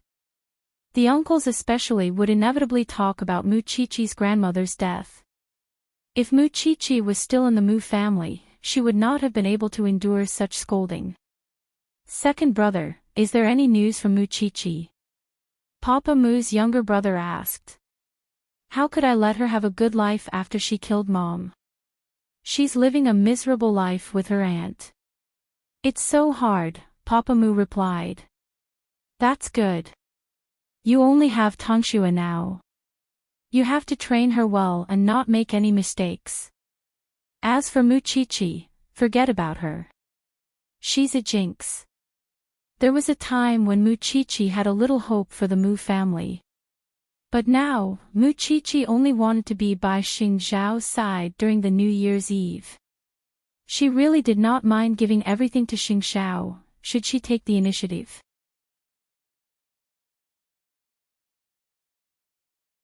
Chapter 74. Muchichi wanted to tell Qianqian about it so that she could give her some advice. So, they agreed to meet outside. Qianqian saw that Muchichi even had such thoughts. How much love did she have? Or perhaps it was because of her inferiority deep inside. Chichi, are you afraid that the crown prince will leave you? Qianqian asked Muchichi directly. You see, I'm living a good life now. But I have nothing except him. Muchichi said helplessly. Are you stupid? Qianqian nudged Muchichi's head. The crown prince hasn't done anything stupid yet. Do you think he's that kind of person? How much does he value you in his heart to fall in love with a half-developed high school student like you? Idiot, you really don't know how lucky you are. I'm just saying. I don't have the guts. Muchichi smiled at Qianqian. I'm actually very scared. Qianqian looked at Muchichi and put an arm around her shoulder. But as your best friend, of course I'll support you. But now is not the right time. How about I give you something? You can use it later. Then, Qianqian brought Muchichi to the lingerie section of the luxury store. Muchichi blushed at once. Qianqian, this one. Qianqian pointed at the lace lingerie on the shelf. Then, she called the salesperson over. Wrap it up for us. Qianqian, you really bought it. It's for you in college. Qianqian could not help but laugh. Chichi, women like us rely on being exquisite. Men might not say it, but these will definitely give you extra points. With that, the salesperson wrapped the lingerie up and passed it to Qianqian. Qianqian then put it in Muchichi's hand. Muchichi was a little surprised. Qianqian was getting more and more aggressive. However, when they left, Mu Tangxue, who was trying on shoes, saw them. It was not strange to see them in a luxury store frequented by rich people. But the thing was, Mu Tangxue saw what Muchichi was holding. Mama Mu was still trying on the clothes and did not notice Muchichi and Qianqian. However, Mu Tangxue walked up to them and smiled as she asked the two of them who were waiting for the elevator, Sis, you're holding something from that sexy lingerie store, aren't you? What does that have to do with you? Muchichi asked in return, clutching the bag tightly. Although you're already with a man, you still have to be mindful of your shame. If others see it, they'll think that the daughter of the Mu family is promiscuous and promiscuous. Not only that, but she also turned towards the shoe cabinet and shouted, Mommy, come out. Mama Mu came to them with her coat, and frowned when she saw Mu Tangxue and Muchichi standing together. Mommy, look at the thing in my sister's hand. Mama Mu was an adult after all, and naturally knew what Muchichi was holding. Her expression changed and she said to Muchichi, How old are you? Aren't you shameless enough to buy these things? Muchichi glared at the mother and daughter, and turned to leave with Qianqian, only to be stopped by Mama Mu. Leave the things here. What would it look like if someone saw you taking them out like that? Mu Chi-Chi turned at Mama Mu's words and raised the bag in her hand. We bought these with our own money. What does it have to do with you, Madam Mu? I'm not a member of the Mu family either, so don't lecture me. Mu Tongxue seized the chance and snatched the bag, taking out the lingerie set and showing it to Mama Mu. Mommy, look. Qian's eyes were ablaze at once, but Mu Chi-Chi stepped forward and slapped Mu Tongxue's face, before snatching the bag and the other items from Mu Tongxue's hands. Mrs. Mu, control your daughter. Don't do such a shameful thing regardless of the occasion. It was the first time Mama Mu saw Mu Chi-Chi hitting Mu Tongxue, and she was shaking with rage. Mu Chi-Chi, how dare you hit someone? I'll hit Mu Tongxue if she dares to provoke me again. Perhaps you want to blow up Grandma's matter. I'll be there anytime, and my lawyer is always free. Just as long as you need it. With those words, Mu Chi-Chi turned and left with Qian, leaving Mama Mu screaming behind them. But that had nothing to do with her. Qian could feel that there was a deep misunderstanding between Mu Chi-Chi and the Mu family. And Mu Tongxue was the culprit. Chi-Chi, I'm fine. Mu Chi-Chi shook her head to show that she did not mind. Moreover, slapping Mu Tongxue was a good deal no matter how one looked at it. It was supposed to be our little secret, but now Mu Tongxue is disgusting. Qian took the bag from Mu Chi-Chi's hand and threw it into the trash can. I was just teasing you at first, and didn't really want you to use this to seduce the crown prince. I didn't expect such a huge misunderstanding. With Mu Tongxue stirring things up, I always have a motive no matter what I do. I'm used to it. And why did you throw it away? It's quite nice. Chi-Chi, it's not just this time. In the future, you have to fight back as hard as you can every single time. Some people are not worth wasting your breath on. Mu Chi-Chi knew that she had long since given up on communicating with the Mu family. Whenever Mu Tongxue provoked her, she would retaliate in any way she pleased. Let's go, it's a pity that I wasted your kindness, although I don't need it now. That's nothing. Qian winked at Mu Chi-Chi. It's worth it to buy a slap.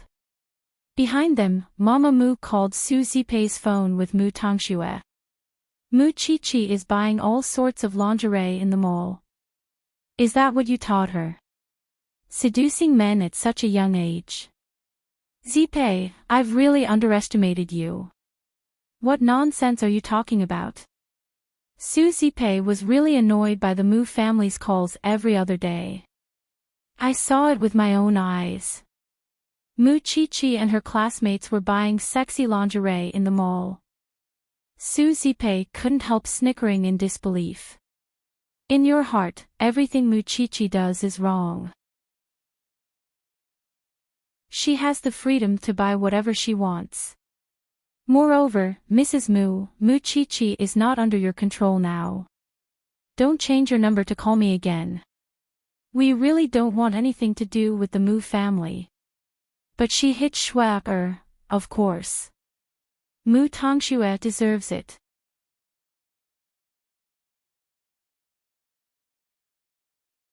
Chapter 75. But, since Mama Mu saw it, Mu Chi-Chi told Su Zipei the truth when she got home. Aunt Zipei, I bumped into the Mu family when I was shopping with Qian just now. I've already received a call. Su Zipei said calmly. She did not find it strange at all. Mu Chi-Chi was already an adult. Why couldn't she wear the clothes she liked? Chi-Chi, whatever you do is wrong in the eyes of the Mu family. So, you don't have to care about them. Aunt, don't you think I did something I shouldn't have? Wearing nice lingerie. Is it wrong? Su Zipei could not understand.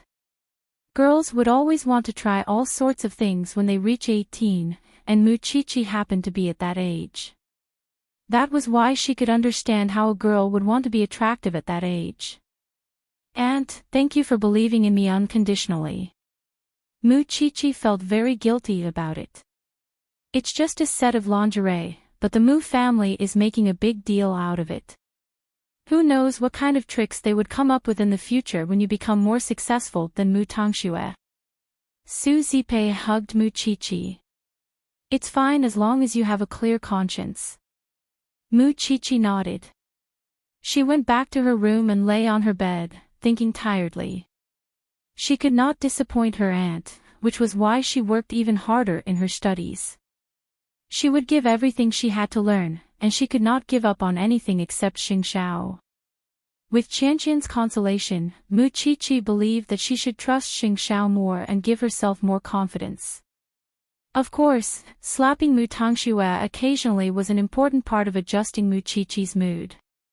With that in mind, Mu Chi fell into a deep sleep. She woke up the next day and went shopping with Su Zipei. However, Mu Chi noticed a middle-aged man in a coat glancing in Su Zipei's direction from time to time. Mu Chi nudged her aunt's elbow and asked, "Isn't that our vice principal? I remember his surname is Liu. Aunt, do you really not like him?" "Don't worry, kid." Su Zipei was busy and ignored Mu Chi. Mu Chi smiled. Her intuition told her that the vice principal was a good person. On New Year's Eve, Mu Chi and Su Zipei stayed at home. Although there were only the two of them in the huge mansion, Mu Chi still lit the stove and sat with Su Zipei in front of it, drinking some wine. Because of her worries, Su Zipei soon got drunk and went back to her room to rest.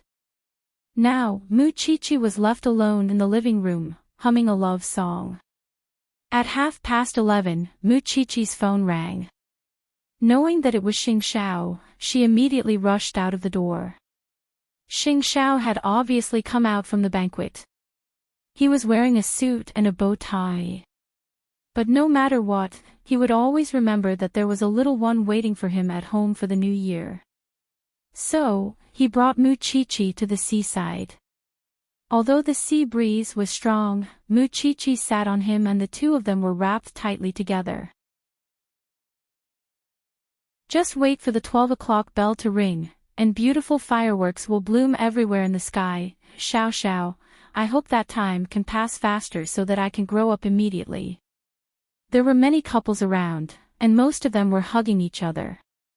The atmosphere was very romantic. Then, Xingxiao suddenly said to her, "I'll grant you a wish. Can I promise you anything?"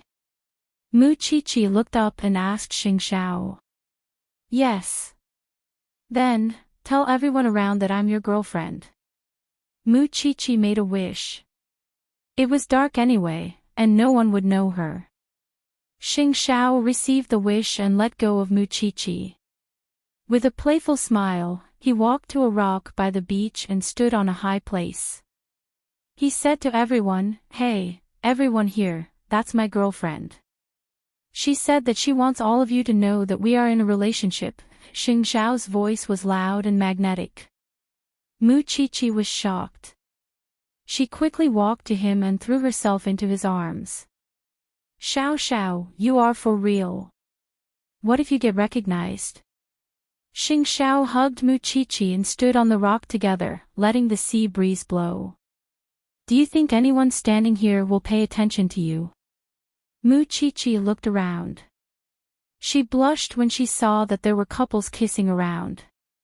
Xingxiao chuckled and hugged Mu Chi tighter. He even pinched her chin. "Let's join the big group too." Being with Xingxiao was presumptuous and arrogant. At the same time, it was flamboyant. Mu Chi slowly let go of her fear. She could also feel the fragrance of red wine in Xingxiao's mouth.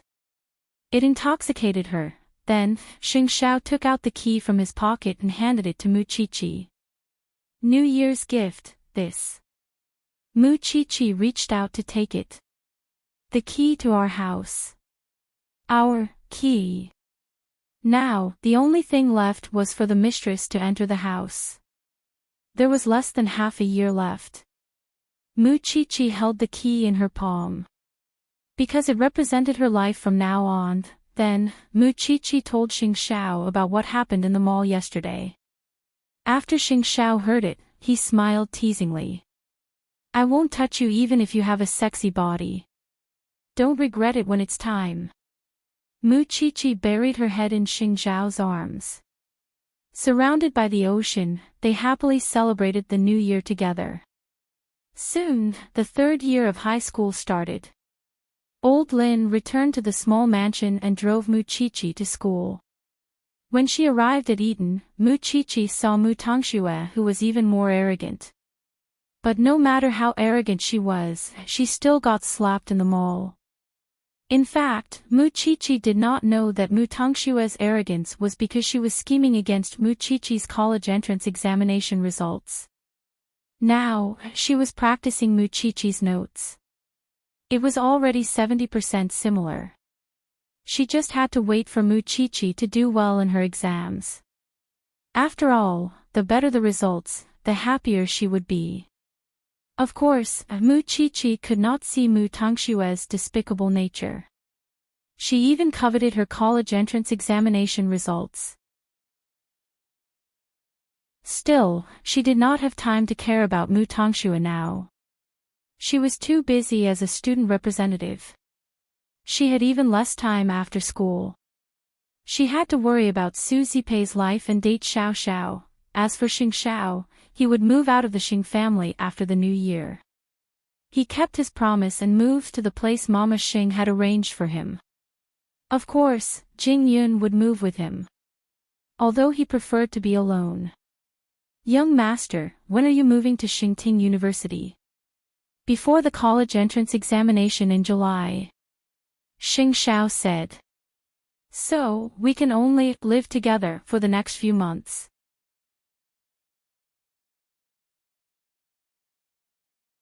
Chapter 76. In the last 4 months, Mu Qiqi focused all her attention on her college entrance examination. She was always in the top 5 in every mock exam. Her results were enough for her to get into any university in the country. Mu Tongxue's results were better than the average students. But compared to Mu Qiqi, she was only in the top 30 in the country. Although she was not convinced, no matter how hard Mu Tongxue tried, she could never surpass Mu Qiqi's overall results. It was because Mu Qiqi was really good at science subjects. She would never deduct points if she could get full marks in the subject. The school had high hopes for Mu Qiqi.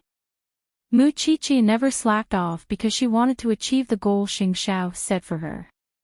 She wanted to get into the best major in Xingting University. Although she was busy with her studies, Mu Qiqi and Xing Xiao never stopped dating at night. Especially after Xing Xiao moved, he would sometimes accompany Mu Qiqi through the night. He would only send Mu Qiqi back to the small mansion the next day. And Jing Yun was the best protection between the two of them. Mama Xing would sometimes attack the mansion. And Xing Xiao would go home immediately with a call from Jing Yun. The vice principal of Eton had looked for Su Zipei a few times. But he could not find anything. Su Zipei seemed to be very stubborn in this aspect. Or maybe it was because Mu Qiqi did not take the college entrance examination. She could not stop worrying. Because of that, Mu Qiqi felt that the burden on her shoulders was heavier. Because she was not only carrying the hope of her life, but also her aunt's future. Now, there were only 10 days left before the college entrance examination. That night, Mu Qiqi and Xing Xiao stayed in their new home. Xing Xiao hugged Mu Qiqi and urged her to study. But Mu Qiqi was not in the mood. Because she could feel Xing Xiao's warmth on her back. Xing Xiao saw that she was not paying attention. She was still reading the same page after 10 minutes. So, he let go of her and went to the bedroom. Go back to the bedroom and sleep when you are done reading. I won't wait for anyone. In the past few months, they had gotten used to lying on the same bed. Although it was torturous every time. Mu Qiqi hurriedly concentrated and maintained her concentration. She made sure that she read the information over and over again a few times before tiptoeing into the bedroom. There was no light in the room for her, but there was a man lying on the bed. Mu Chi-Chi approached the big bed, intending to check if he was asleep. However, he suddenly reached out to grab her with his long arm and pressed her under his body. This time, he was wearing a black nightgown. Due to his intense movements, the nightgown had long been disheveled, revealing a large portion of his back and long legs. Mu Chi-Chi's heart raced, and she began to stutter. What's wrong? 10 more days. With that, Xing Xiao leaned down and bit her neck. Mu Chi-Chi almost screamed, but Xing Xiao had already let go of her. What a little thing. Mu Chi-Chi puffed out her chest.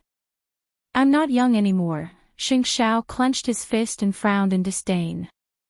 Not small. As if struck by lightning, Mu Chi-Chi froze on the bed. Then, Xing Xiao took off her top and hugged her smooth body. Then, as if he was playing a prank, he left his mark on her body. Mu Chi-Chi had never been treated like this before. She felt that Xing Xiao seemed to have gone crazy that night. Then, Xing Xiao used his long fingers to take off her trousers. Then, he hugged her body and turned them over, wrapping them under the blanket.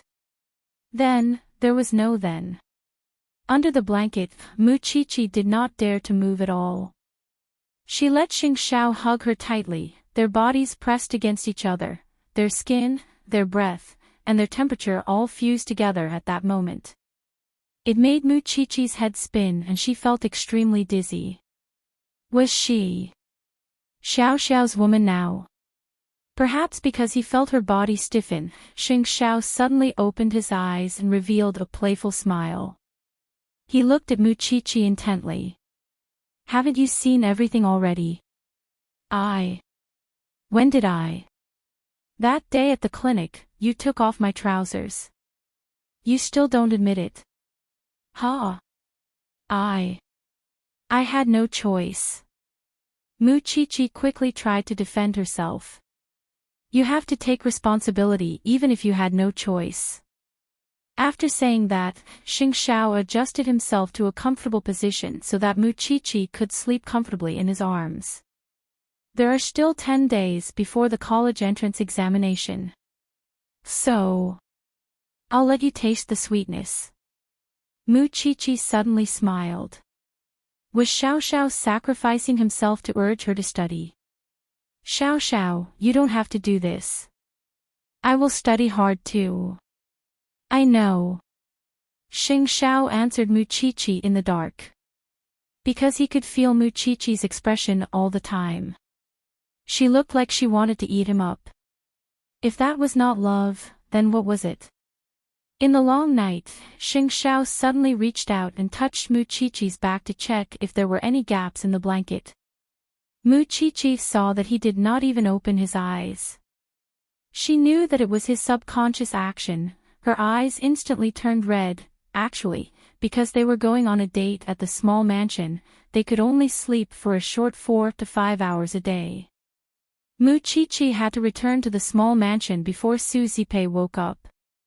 Xing Xiao did not have to wake up so early. But because he had to send Mu Chi-Chi home, he unknowingly developed the habit of sleeping early and waking up early. But what was Mu Tongxue doing at the moment? Mama Mu had already worked hard on the Invigilator. She had also successfully contacted the teacher who was in charge of compiling the exam papers.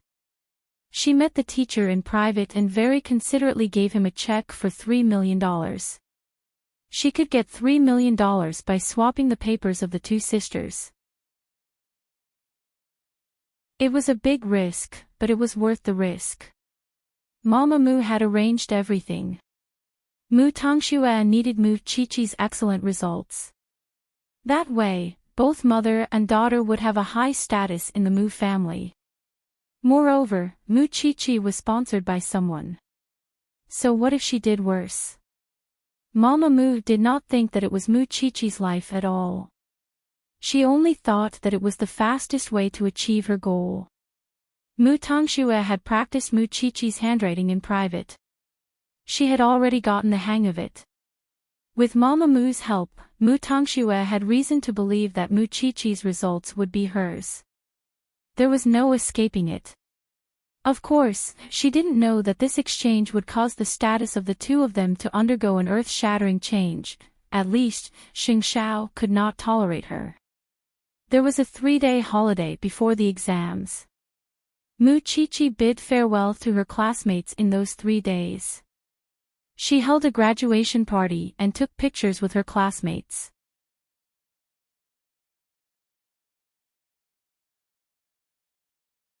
Chapter 77.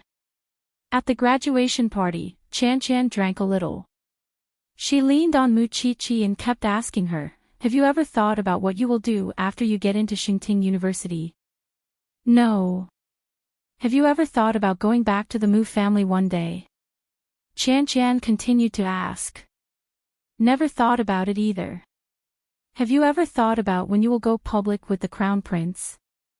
"I still haven't thought about it," Mu Qiqi answered honestly.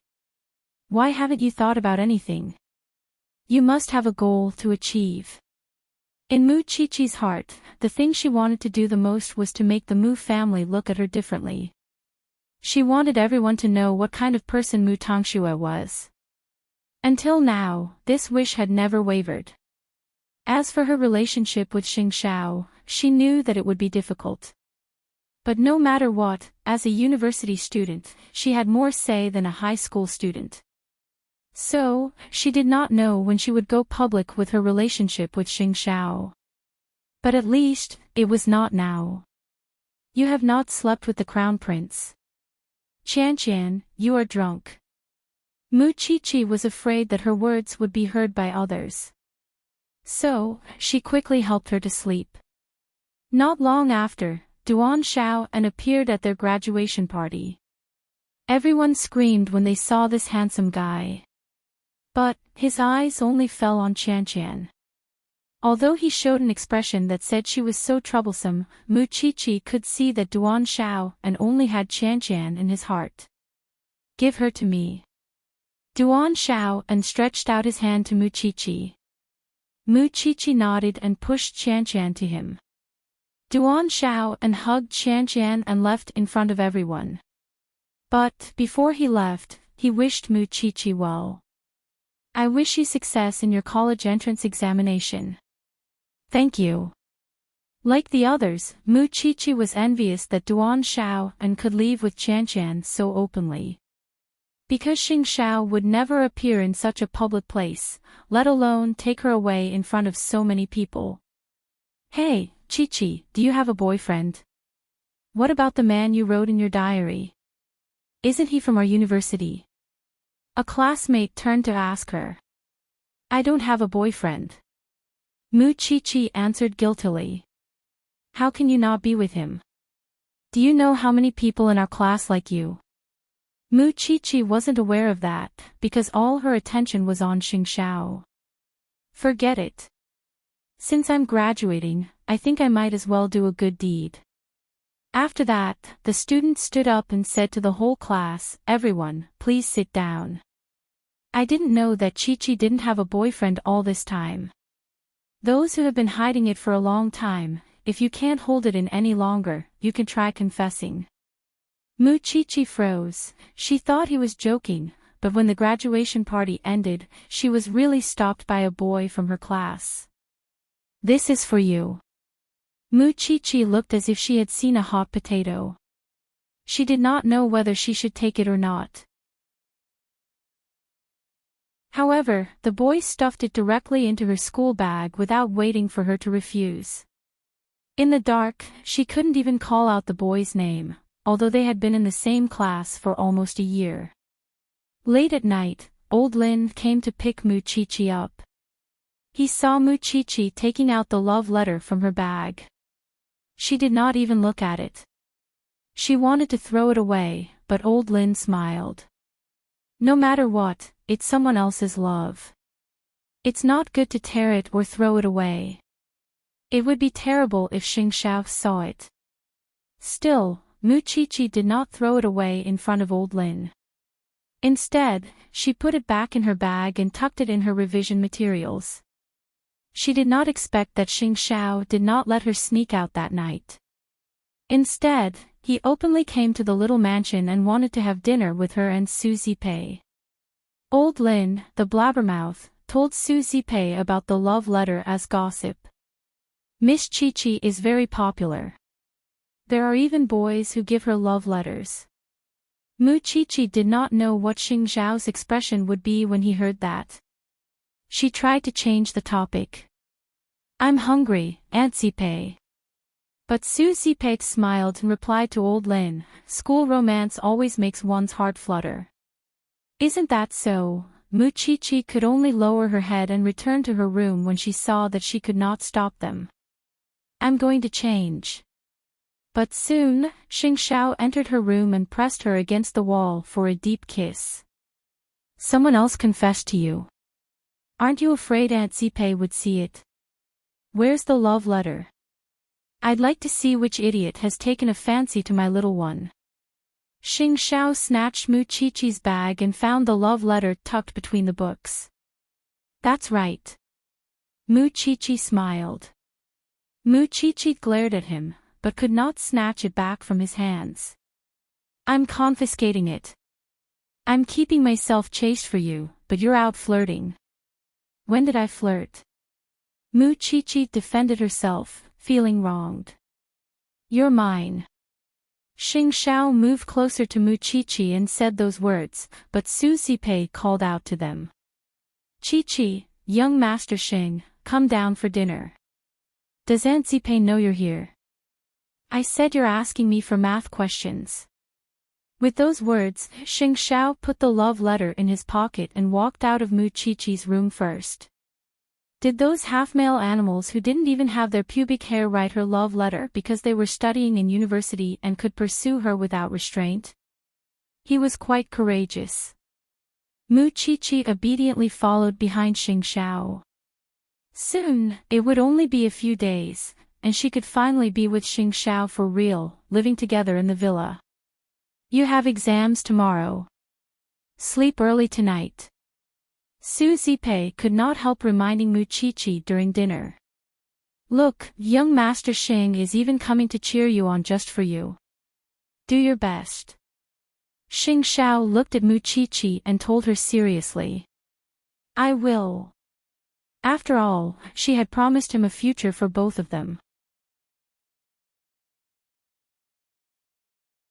It had been a long time since Su Zipei saw Xing Xiao, and she kept him company. In fact, he and Mu Chi-Chi met every night.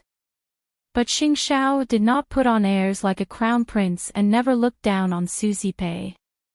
In fact, he knew that he could not meet Mu Chi-Chi in her new home tonight, and so wanted to spend more time with her. Mu Chi-Chi slept soundly that night. She hugged herself and tried hard to remember the way Xing Xiao hugged her, so that she could sleep soundly. The next morning, she brought the tools for the exam and confidently went to the exam hall. But before the exam, she and Mu Tongxue passed each other in the corridor. They were in different classes, and naturally in different exam rooms.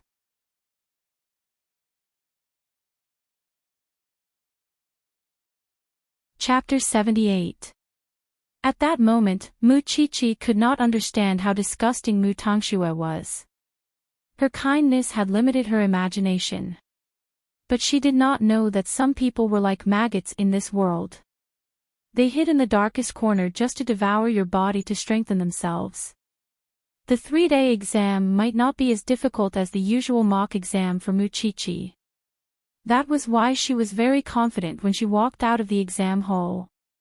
Seeing that she was happy, old Lin said, "You must be very satisfied with your results, Miss Mu Chi-Chi." "It's not bad because I've done most of the questions before," Mu Chi-Chi replied. "That's good. Miss Su, you'll be relieved." Mu Chi-Chi nodded. She might not be the best, but she would at least be able to keep up with her usual results. That was why she told Xing Xiao that. The first thing she did when she walked out of the exam hall was to call Xing Xiao. Although Xing Xiao could not listen to her carefully, he still said, "Congratulations." Because Xing Xiao never doubted Mu Qiqi's ability. Although Su Zipei did not know how confident Mu Qiqi was, the vice principal of Eton had paid attention to Mu Qiqi's exam papers during the exam because he was pursuing Su Zipei. He was very satisfied with her answers, and finally found a topic that Su Zipei did not dislike. Everything seemed to be going well. On the other hand, the first thing Mu Tangxue did when she got home was to ask Mama Mu about exchanging the exam papers. She was only relieved when Mama Mu gave her an okay sign. Judging from Mu Qiqi's arrogance, she probably did not know that she would fail the exam. Papa Mu asked Mu Tangxue about her results as well. She pretended to be low-key. "I tried my best, Dad." Papa Mu did not say anything even though the results were not out. He put his arm around Mu Tangshua's shoulder and said, "It's fine as long as you tried your best. Are you confident that you can beat Mu Qiqi?" Mu Tangxue was stunned for a moment. Then, she nodded. "I won't let you down, Dad." "Good. You're my good daughter." Papa Mu was very happy. He hugged Mu Tangxue and swayed her from side to side. From Papa Mu's point of view, Mu Qiqi was no longer a member of the Mu family since she left the Mu family. If Mu Tangxue couldn't even pass that troublemaker, Mu Qiqi, he would lose face.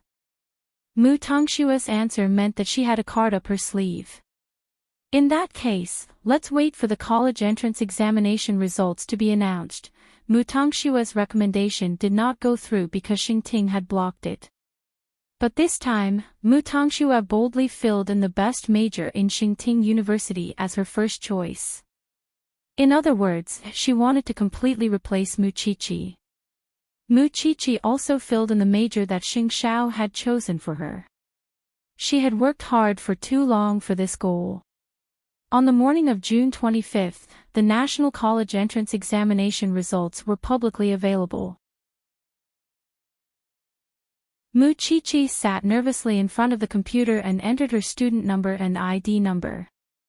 But when the score appeared on the screen, it was very different from what she had imagined. Su Zipei saw the change in Mu Qiqi's expression and quickly went up to her. 598. Mu Qiqi had never gotten such a low score even if she randomly took the exam. "Qiqi, did you make a mistake? Why don't you check again?" Su Zipei asked Mu Qiqi. Mu Qiqi was patient and checked again. But the result was still the same. "It's impossible. I have calculated it conservatively. Even if I include the questions that I'm not confident in, it should be around 720. Qiqi, don't worry. With this score, you can't get into the best major in Xingting University." Mu Qiqi closed her eyes in despair. But at this moment, she did not think about other reasons at all. Soon, Xing Xiao received a call from Su Zipei. "Young Master Xing, can I trouble you to persuade Qiqi?" "What happened?" Xing Xiao asked immediately. "The college entrance examination results will be announced today." But Qiqi, Xing Xiao could guess what was going on. So, he said to Su Zipei, "I'll come over later." After hanging up, Xing Xiao turned to Jing Yun and said, "Go and check Qiqi's results." Everyone in Eton had high hopes for Mu Qiqi. But unexpectedly, her score was mediocre after the results were announced. Another thing that shocked everyone was Mu Tangxue. She actually got the third place in the entire country and the first place in Eton. Did the two sisters swap places during the exam? If it was just Mu Qiqi's low score, everyone would think that Mu Qiqi did not perform well in the exam. But Mu Tangxue, who usually could not even get into the top 30, suddenly got the third place in the entire country. Such an extraordinary performance was really suspicious. Qian went to the university to check the results. When she heard about the two things, she immediately called Mu Qiqi. "Qiqi, what's going on with your results?" I don't know. Mu Chi-Chi stayed in her room. She felt helpless. Why did White Lotus Mu get the third place in the country? Mu Chi-Chi quickly got up from the bed. Did you say that Mu Tongxue got the third place in the country? Yeah. The university is in an uproar. What's going on? How many marks did she get? 724. Mu Chi-Chi's heart skipped a beat, and she understood at once. Qian, you might not believe me, but I expected her to get around 720. Qian was taken aback. I know what you mean. But it's the strictest exam. How could White Lotus Mu do it? Qian, I have to get to the bottom of this first. All right. We'll talk later. Qian hung up. Meanwhile, Xing Xiao had also received news from Jingyun that Mu Chi-Chi and Mu Tongshue's results had taken a complete reversal. That was why Xing Xiao went to the little mansion as promised in the afternoon. Mu Chi-Chi quickly went to Xing Xiao when she saw him, almost in tears. Xiao, if Mu Tongshue's results were as I expected, it should have been mine. Xing Xiao hugged Mu Chi-Chi and comforted her. I won't let her get away with this easily. Mu Tongxue would even steal my results. How shameless is she? Then we'll turn her world upside down. But, isn't it settled now that the results are announced? Mu Chi-Chi was afraid that the matter would be left unsettled. I've already asked Jingyun to investigate the relevant personnel in the school and gather evidence. If Mu Tongxue really stole your results, I'll make her spit it out. I'll ruin her reputation even if the results can't be changed. Xing Xiao hugged Mu Chi-Chi, his heart aching for the little one. Was there even a need to say how despicable the Mu family was? Even funnier, the Mu family was still celebrating Mu Tongshue's results.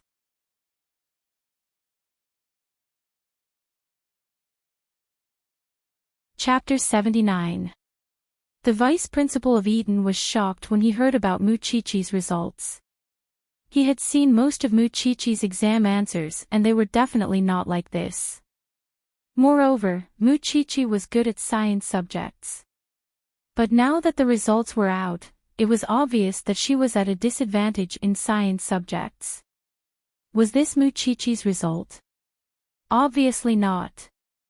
So, he was thinking about whether Mu Tongxue and Mu Chi-Chi's results were tampered with when they took back the exam papers. With this thought in mind, the vice principal, Lu Wenhua, went to the small mansion personally.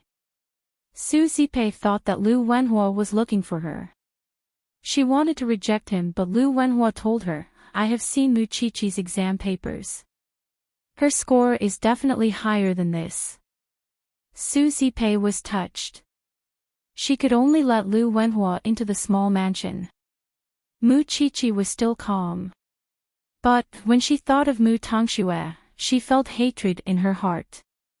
Chi-Chi, things are not clear yet. So, you can't be flustered.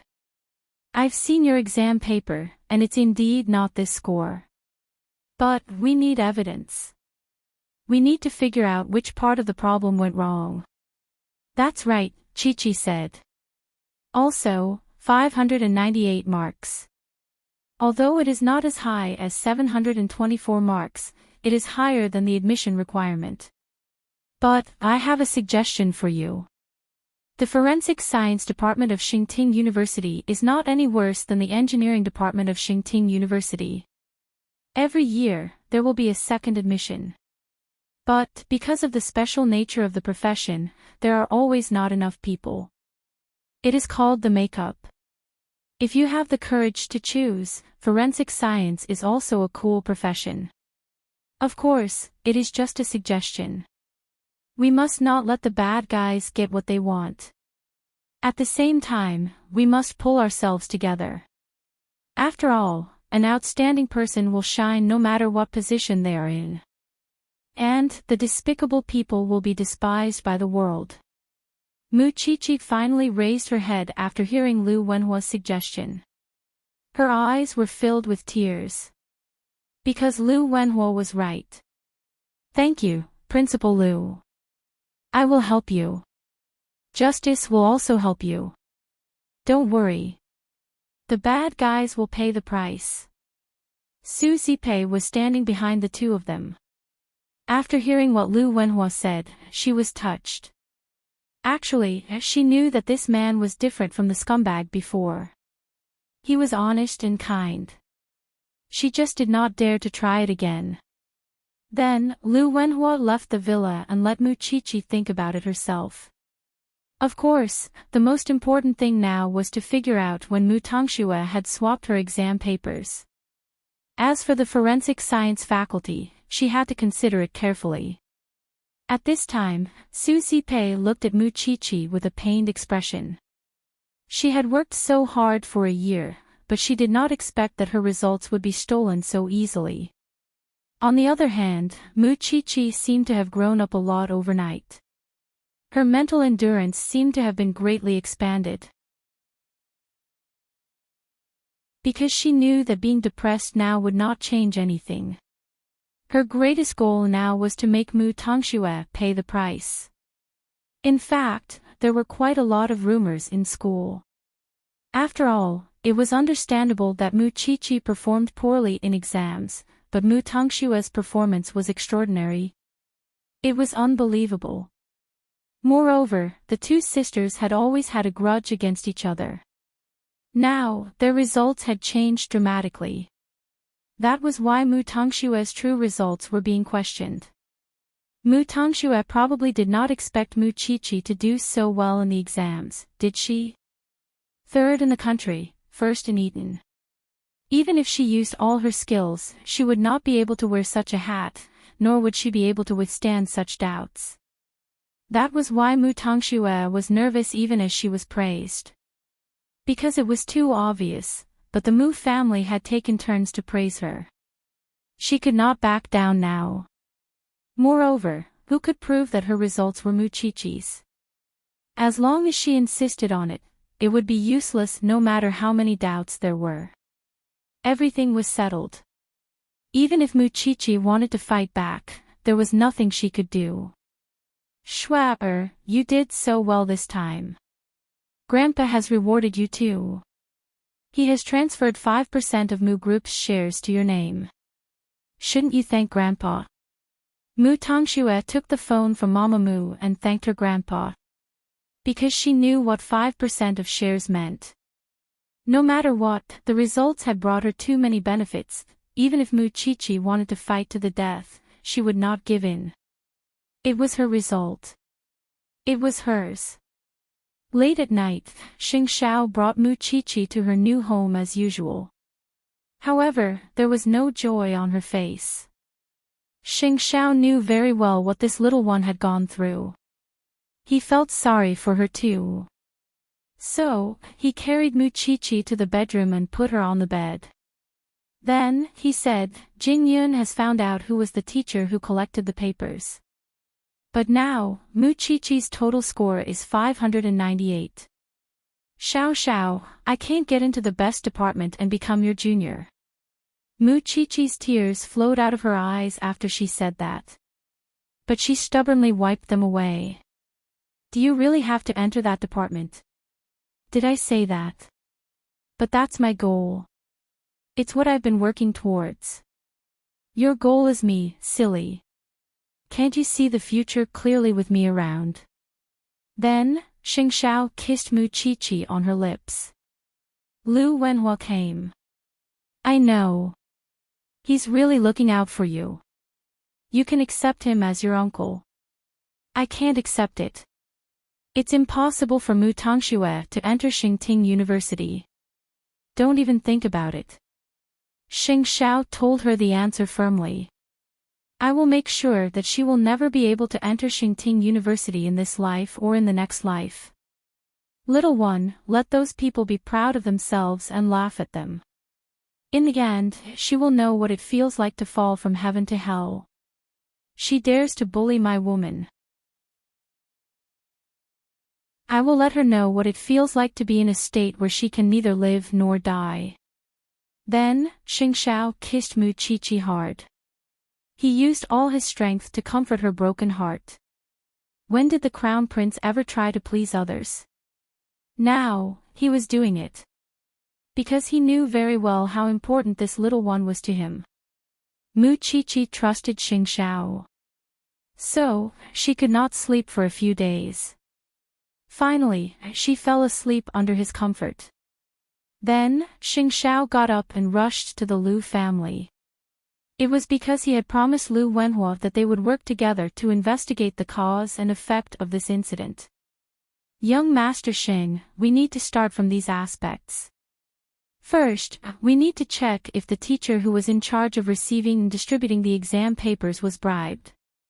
Second, we need to get Mu Qiqi's exam papers and Mu Tongshue's notes to verify them. But, after the exam papers are marked, they will be stored and destroyed. So, this is not a good idea. As long as we get the evidence, although Mu Tongshue's results are already set in stone, we can avenge her. At least, we cannot let Mu Tongshue's scheme succeed.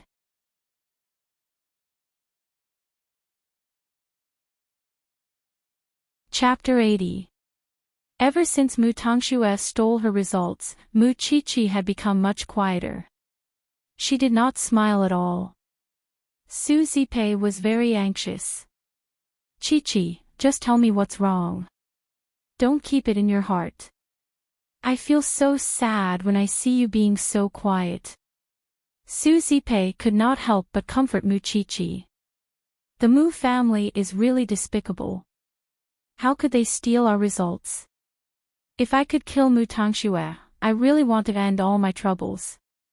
But, I can't become like Mu Tongxue. And, I am fine. Don't worry. Mu Qiqi looked at Su Zipei and forced a smile. Why don't you go out with Qianqian for a few days? Mu Qiqi did not have the mood to play now. Mu Tongxue had snatched her results, which was equivalent to snatching her life and future. How could she go out and have fun at a time like this? She will go to my place these 2 days. Xingxiao suddenly appeared in the small villa. He said to Su Zipei and Mu Qiqi, I am working with Principal Lu to investigate the exam papers. I need her cooperation.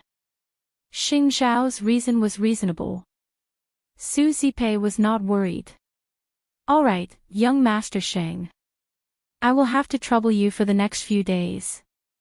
Mu Qiqi was not as excited as she used to be now that she could live in her new home openly. She became very calm and did not like to talk. Lu Wenhua and I have already asked the teacher who was in charge of you and Mu Tongshue's exam room. It is not the right time to take action yet. We need to get the results of your notes first. Didn't you say that the exam papers will be destroyed in the future? Mu Qiqi asked Xingxiao. The secret room was stolen once in a while. We don't have enough evidence. So, the higher-ups can't do anything about it. Xingxiao answered her directly. The exam papers are in the appraisal office now. So soon. Every time Mu Tongxue laughs, it's a heart-wrenching pain for you. Do you think I would drag it out for long? Xingxiao asked in return. Mu Tongxue would only suffer worse when she sees you like this. Xiao, I have thought about what Uncle Lu said. I don't have the energy to study for another year and I don't want to miss the chance to enter Xingting University. So, I can really enter the forensic science faculty. I'll let Mu Tongxue know that I can shine just as brightly as her results. It's just that I couldn't become your junior sister as I wished. I'm very sorry. Idiot, as long as you enter Xingting University, you will still be my junior. Moreover, you will be my woman. What's so important about a junior? Xingxiao drove the car into the parking lot of the new house and carried Mu Qiqi into the living room. One more thing. The Mu family is planning to hold a banquet to celebrate Mu Tongshue's college entrance examination. What do you think? When? After I get the admission letter from Xingting University. Then I'll have to congratulate him personally. Mu Chi-Chi laughed self-deprecatingly. Before that, I'll prepare the testimonies of the 2 witnesses and the results of the test. You'll have to give Mu Tongxue a huge gift then. At that, Mu Chi-Chi wrapped her arms around his neck and buried her face in his neck. After that, Lu Wenhua went to the small villa again. But this time, Mu Chi-Chi was not there. Su Zipei did not avoid Lu Wenhua like before. Instead, she asked him about the progress of the investigation. Zipei, don't worry. Young Master Sheng and I have planned everything carefully. So, the truth will come to light sooner or later. But you and Mu Tongxue must be mentally prepared. Because even if we can prove that Mu Tongxue switched Mu Tongxue's exam papers, the 724 marks will not belong to Mu Tongxue anymore. Because no one can guarantee that the exam papers were not tampered with. The only way is to let Mu Tongxue take the college entrance examination again. The Mu family is too cruel. After hearing Lu Wenhua's words, Su Zipei could not help but cry. To them, destroying a person is just a whim. It's just a decision they make on a whim. Don't worry. We'll get justice for Mu Tongxue. Then, can't Mu Tongxue get into the best university? I've told you before that forensic science is the most important university for Mu Tongxue. The education department will not recognize Mu Tongxue's results. But they will keep her current marks. But forensic science. Doesn't she have to deal with corpses all the time? She's just a girl, you need to change your way of thinking. According to Mu Tongxue's current condition, she can't go into business.